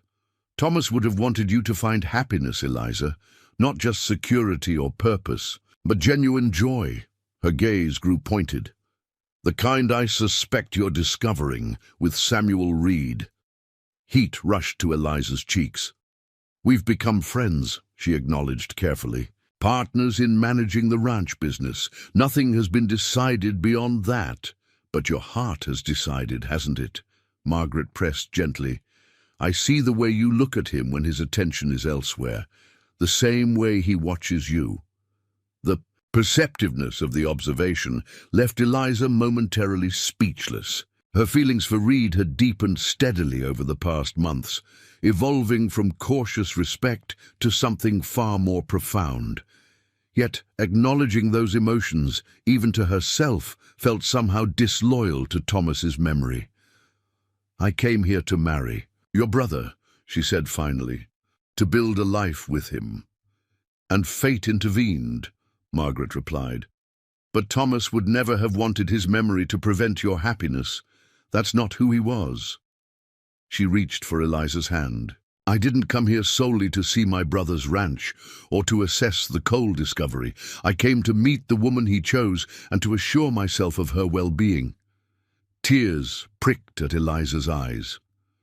"I wish I could have known him," she whispered. "Beyond his letters." "So do I," Margaret agreed, "but I find comfort knowing his final choice was to bring you here, to this place, to these people who have become your family. There's a rightness in that, don't you think? A completion of what he intended, though not in the way any of us expected." Later that night, unable to sleep, Eliza slipped outside to walk beneath a sky ablaze with stars. The spring air carried a hint of lingering chill, but nothing like the bitter cold of her arrival months earlier. She wrapped her shawl tightly around her shoulders and made her way toward the eastern pasture, where the purple flowers Margaret had mentioned were beginning to bloom. The sound of footsteps behind her caused her to turn. Reed approached, his expression questioning in the moonlight. "I saw you from my window," he explained. "Couldn't sleep either." Eliza shook her head. "Too many thoughts circling. Margaret had some insights that left me restless." Reed fell into step beside her as they continued toward the pasture. "She's a remarkable woman. I see much of Tom in her. That same perceptiveness, the ability to understand people beyond what they show the world." "Yes," Eliza agreed. "She seems to see things quite clearly." They walked in comfortable silence until they reached the edge of the pasture where, even in the moonlight, patches of purple were visible among the new grass. Reed stopped, turning to face her directly. "Eliza," he began, his voice low and earnest, "these past months have been transformative. When you first arrived, I was consumed with grief and suspicion. I couldn't see beyond the immediate crisis." He took a breath. "But you, your strength, your clarity of thought, your compassion, you've helped me remember there's more to life than survival. There's building, growing, connecting." Eliza's heart quickened at his words and the intensity behind them. "Samuel!" "Please," he interrupted gently, "let me finish while my courage holds." He took her hands in his. "I'm not asking for promises yet. It's still too soon, and there's Thomas's memory between us. But I want you to know that my feelings have grown beyond friendship or convenient partnership. When I think of the future, this ranch, the coal venture, the life ahead, I can't imagine it without you beside me." The simple declaration, devoid of flowery sentiment but filled with genuine emotion, moved Eliza deeply. In Reed's steady gaze, she saw not the mythical frontier hero of dime novels, nor the suspicious partner she'd first encountered, but a man of substance, flawed, complex, and utterly real. "Margaret said Thomas would want me to find happiness," she said softly. "And have you?" Reed asked, vulnerability evident beneath the question. "Found happiness here?" Eliza considered the journey that had brought her to this moment, from Boston's rigid society to this wild, beautiful country, from practical resignation to genuine purpose, from the safe harbor of correspondence to the unpredictable waters of actual connection. "Yes," she answered simply, "not as I expected, but perhaps deeper for that very reason." Reed's expression lightened, hoping to replace uncertainty. Slowly, giving her every opportunity to withdraw, he leaned forward and pressed his lips to hers. The kiss was gentle, questioning, a beginning rather than a culmination. When they parted, Eliza felt a sense of rightness settle over her. Not the closure of a chapter, but the opening of a new volume, one filled with possibilities she could never have envisioned when she stepped off the train at Wolf Creek Station. "In the autumn," Reed said quietly, "after we've had time to know each other fully to be certain, would you consider making this arrangement permanent?" The proposal, tentative as it was, acknowledged both their growing feelings and the respect due to Thomas's memory. It was perfectly Reed, thoughtful, honorable, and mindful of the complex circumstances that had brought them together. "Yes," Eliza replied, certainty filling her voice. "In the autumn." They returned to the house hand in hand, their path illuminated by stars and the promise of a shared future neither had anticipated. Behind them, the purple flowers Thomas had sent to his sister years earlier continued their brief, beautiful blooming, symbols of resilience and renewal in a land where both were necessary for survival. From the parlor window, Margaret watched their approach with quiet satisfaction. Her brother's final gift had been bringing Eliza to this remote valley. Though he couldn't have foreseen the tragic circumstances that would unfold, his choice had ultimately led to this moment of connection and possibility. As spring strengthened its hold on Wolf Creek Valley, the Blackwood Reed Ranch prepared for transformation. The cattle operation would continue, expanded by Reed's careful management. The coal mine would bring prosperity and change to the region. And at the heart of it all, a partnership born of tragedy but sustained by genuine affection would grow into something Thomas himself would have celebrated. Not a replacement for what might have been, but a new creation entirely, built on the foundation he had helped establish.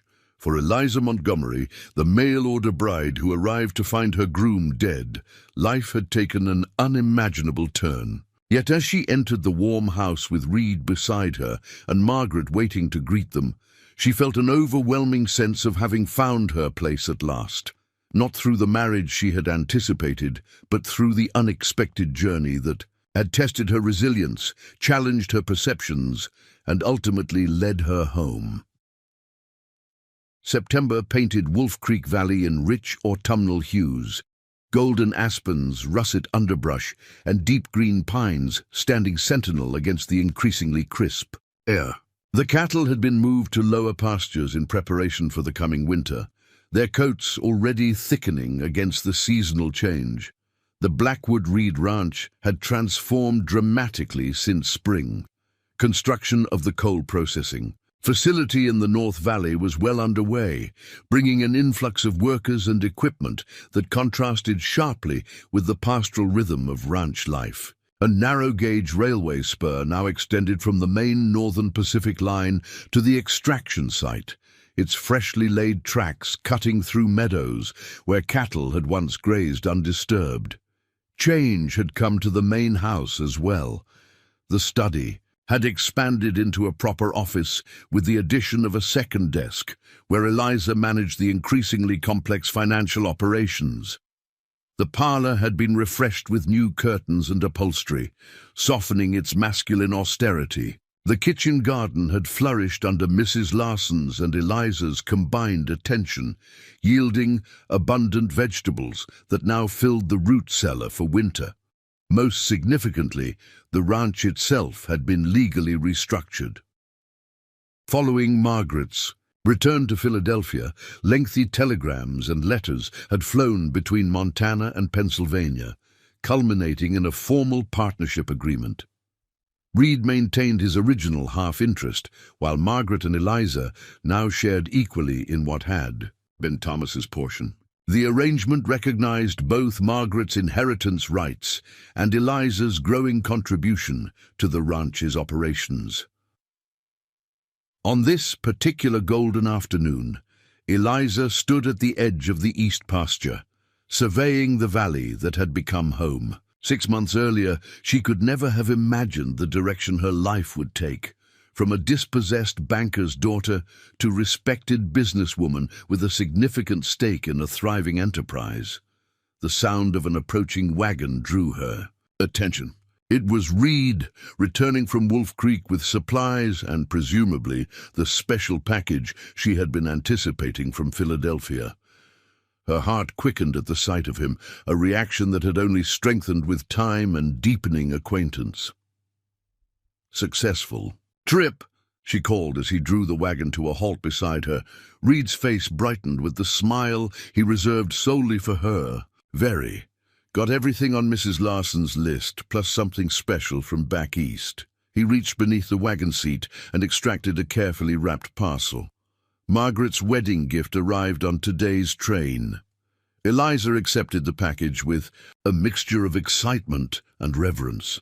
In 3 days, she and Reed would be married in the small Wolf Creek church, with Mrs. Larson, Sheriff Walker, and a handful of neighboring ranchers as witnesses. The ceremony would be simple by Eastern standards, but perfectly suited to their circumstances and preferences. "Let's open it together at the house," she suggested, allowing Reed to help her onto the wagon seat beside him. As they drove toward the ranch buildings, Reed updated her on town news. "The new school teacher arrived yesterday, Miss Collins from Minnesota. Seems capable, though rather shocked by frontier conditions." He chuckled. "Sheriff Walker's already sweet on her, if you ask me." Couldn't stop stuttering when he introduced himself. Eliza smiled at the image. The gruff sheriff had become a true friend in the months since Thomas's murder, stopping by the ranch regularly to check on their welfare and share meals. The idea of him flustered by a prim schoolteacher was endearing. "And the coal company representatives?" she inquired, knowing Reed had met with them during his visit to town. His expression grew more serious. "Production estimates exceed their initial projections. They're talking about doubling the workforce by spring." He glanced at her. "It will change the valley, Eliza. More than we anticipated." She nodded, understanding his ambivalence. The coal discovery promised financial security beyond anything they might have achieved through ranching alone. Yet both felt a certain nostalgia for the quieter life that was rapidly disappearing. "We'll adapt," she assured him, touching his arm lightly. "Guide the changes as best we can to preserve what matters most." Reed's hand covered hers briefly. "Your practical optimism never fails to steady me," he said, affection evident in his tone. "How did I manage before you arrived?" "Poorly, according to Mrs. Larson," Eliza teased. "She says you were positively feral." His laughter echoed across the valley as they approached the ranch house, where Mrs. Larson awaited on the porch, clearly eager to see the supplies and hear the town gossip. Later, after the wagon had been unloaded and dinner preparations begun, Reed and Eliza retreated to the parlor to open Margaret's gift. The package revealed an exquisite silver tea service, a 4-piece set of teapot, sugar bowl, creamer and waste bowl, each piece decorated with delicate engravings of mountain landscapes.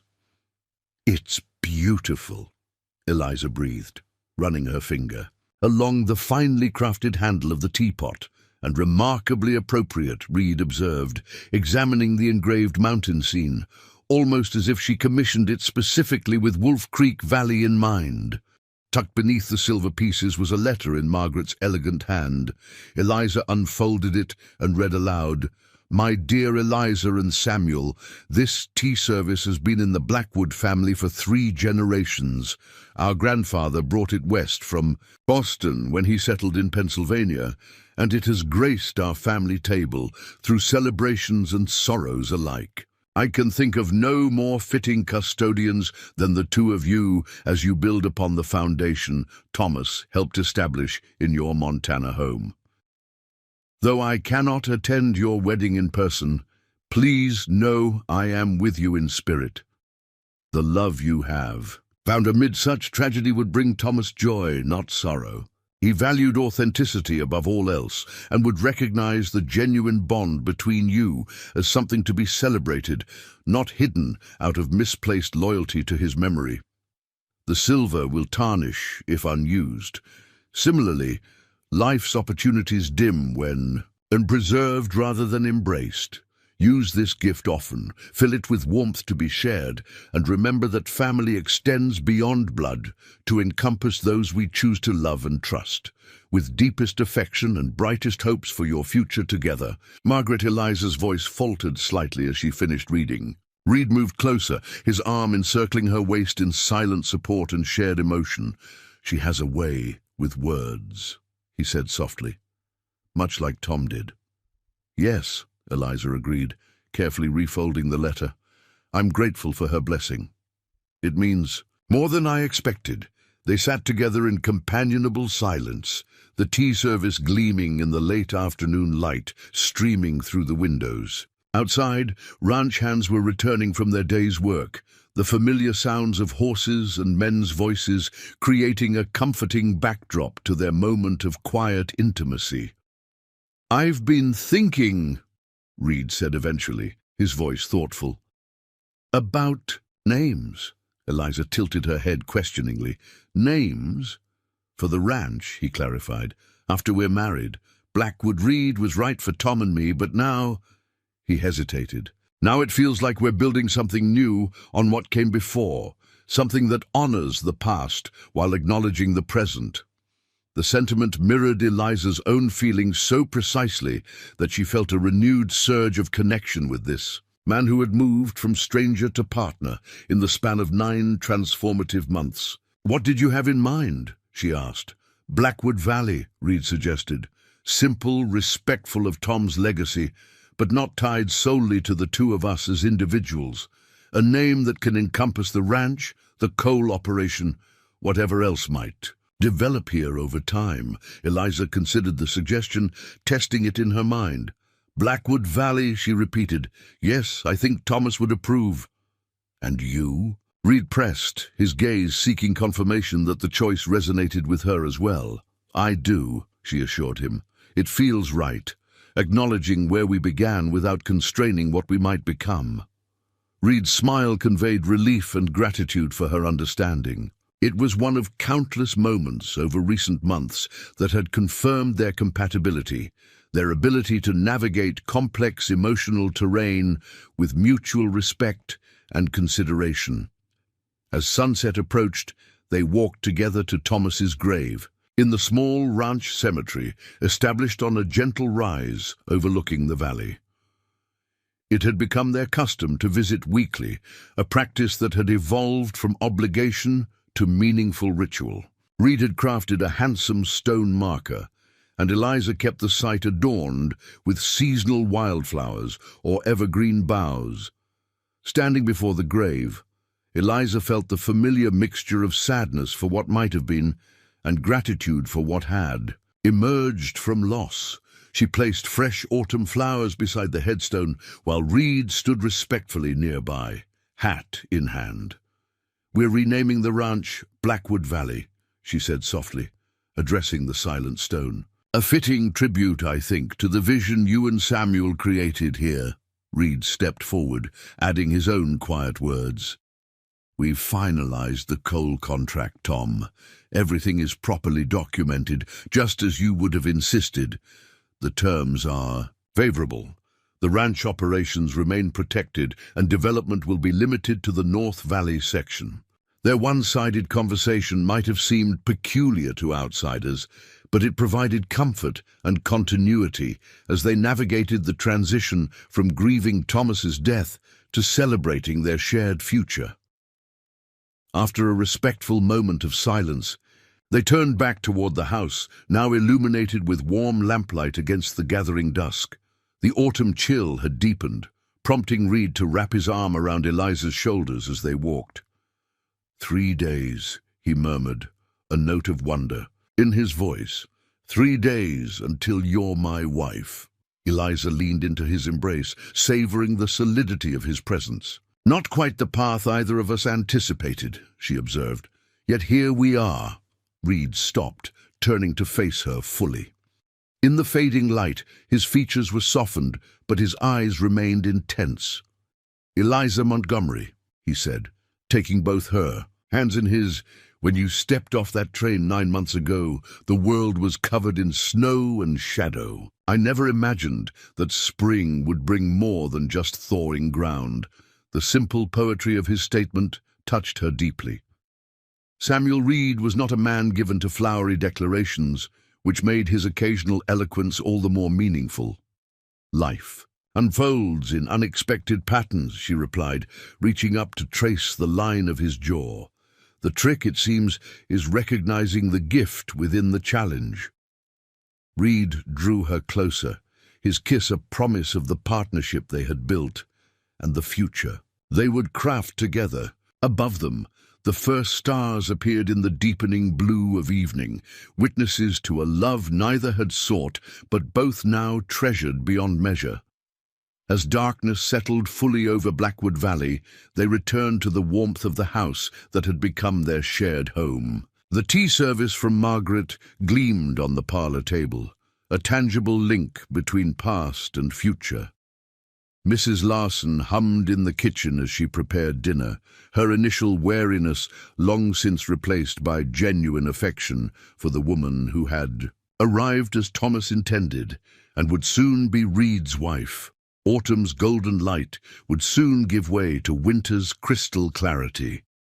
Then spring would return again, bringing new growth to the valley and new possibilities to the life Eliza and Reed were building together. The cycle would continue, as it had since long before humans inhabited this wild, beautiful country. A rhythm of renewal that promised continuity, even amid life's most unexpected turns.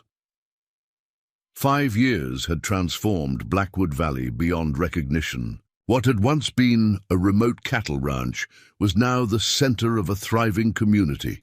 The coal mine operated at full capacity, employing over 100 men. A small settlement had sprung up nearby, first tents, then proper buildings. A company store, boarding houses, even a schoolhouse for the miners' children. Through careful management and foresight, Reed and Eliza had guided this growth to preserve the original character of the ranch, while embracing inevitable change. The cattle operation continued, though on a reduced scale, maintaining the connection to the land that had first drawn Thomas and Reed to Montana. On this particular summer morning, Eliza stood on the front porch, watching her 3-year-old son, Thomas Reed, chase butterflies across the yard. His dark hair and serious expression reminded her daily of his namesake, though his laugh was pure Samuel, full-throated and uninhibited. "He's going to wear himself out before the guests arrive," Reed observed, joining her on the porch. He slipped, an arm around her waist, a gesture that had become as natural as breathing over their years together. "That might be for the best," Eliza replied with a smile. "Margaret won't mind if he naps through part of her visit. She'll have a week to spoil him properly." The afternoon train would bring Thomas's sister for her annual summer stay, a tradition begun after Eliza and Reed's wedding. Each year, Margaret spent a month at Blackwood Valley, delighting in her nephew's growth and maintaining the family connection that had become precious to all of them. "The Walkers are coming for dinner tomorrow as well," Reed reminded her. "Emily promised to bring her apple cake that little Thomas loves." Eliza nodded, pleased at the thought. Sheriff Walker, now Mayor Walker, had indeed fallen for the schoolteacher Miss Collins. Their marriage 3 years ago had been a joyous community celebration, second only to the birth of Thomas Reed in uniting the growing settlement. "Is Nathaniel still planning to join us next week?" she asked, referring to Nathaniel Archer, who had remained a friend and occasional business consultant since the resolution of Thomas's murder. "His telegram confirmed it," Reed replied. "Says he has news too important to share by wire." He raised an eyebrow. "Any guesses?" Eliza laughed. "With Nathaniel, it could be anything from retirement to a new position with the federal government. He's never been predictable." Their conversation was interrupted by the arrival of a coal company wagon. The driver tipped his hat respectfully as he approached the porch. "Morning, Mr. Reed, Mrs. Reed. Got those documents you requested from the Denver office." Reed accepted the package with thanks, and the driver departed after declining an offer of refreshment. Inside the thick envelope were the finalized contracts for the northern expansion, a project that would extend the coal operation while establishing a permanent conservation area along Wolf Creek itself. The agreement represented months of negotiation and reflected the balanced approach Eliza and Reed had maintained throughout Blackwood Valley's development. "Everything looks in order," Eliza confirmed after they reviewed the documents together in the study that had long since become their shared workspace. "Margaret will be pleased, especially about the nature preserve. It was her suggestion originally." Reed nodded, satisfaction evident in his expression. "Tom would have approved too. He always said we were stewards, not owners, that the land would outlast us all." Their mutual respect for Thomas's memory had evolved over the years from cautious reverence to comfortable appreciation. His presence remained in the ranch's foundation, in the values that guided their decisions, and most tangibly, in the curious little boy who bore his name. Yet there was no shadow over the life Eliza and Reed had built together, only gratitude for the unexpected path that had led them to each other. After settling young Thomas for his afternoon nap under Mrs. Larson's watchful eye, Eliza changed into a fresh dress for their trip to the station. The elegant simplicity of her attire reflected the balance she had struck between frontier practicality and her Boston upbringing. Much like Blackwood Valley itself, balanced tradition with progress. As Reed helped her into the carriage, he paused, his expression growing thoughtful. "I've been thinking about something Tom said once, in our early days here. We were standing on that ridge overlooking the valley, exhausted from clearing land, and he said, 'Someday, this empty place will be filled with life and purpose.'" Eliza squeezed his hand, understanding the significance of the memory. He was right, though perhaps not in the way he imagined. The drive to Wolf Creek Station, now a proper depot rather than the simple platform where Eliza had first arrived, took them past the evidence of Thomas's foresight. Fields stretched toward the mountains, interrupted by the occasional homestead. Mining equipment dotted the northern slopes, while cattle grazed the protected southern pastures. The town itself had grown from a single street to a modest grid of businesses and residences. "Do you ever wonder," Reed asked as they approached the station, "what might have happened if events had unfolded differently? If you had arrived to find Tom waiting for you that day?"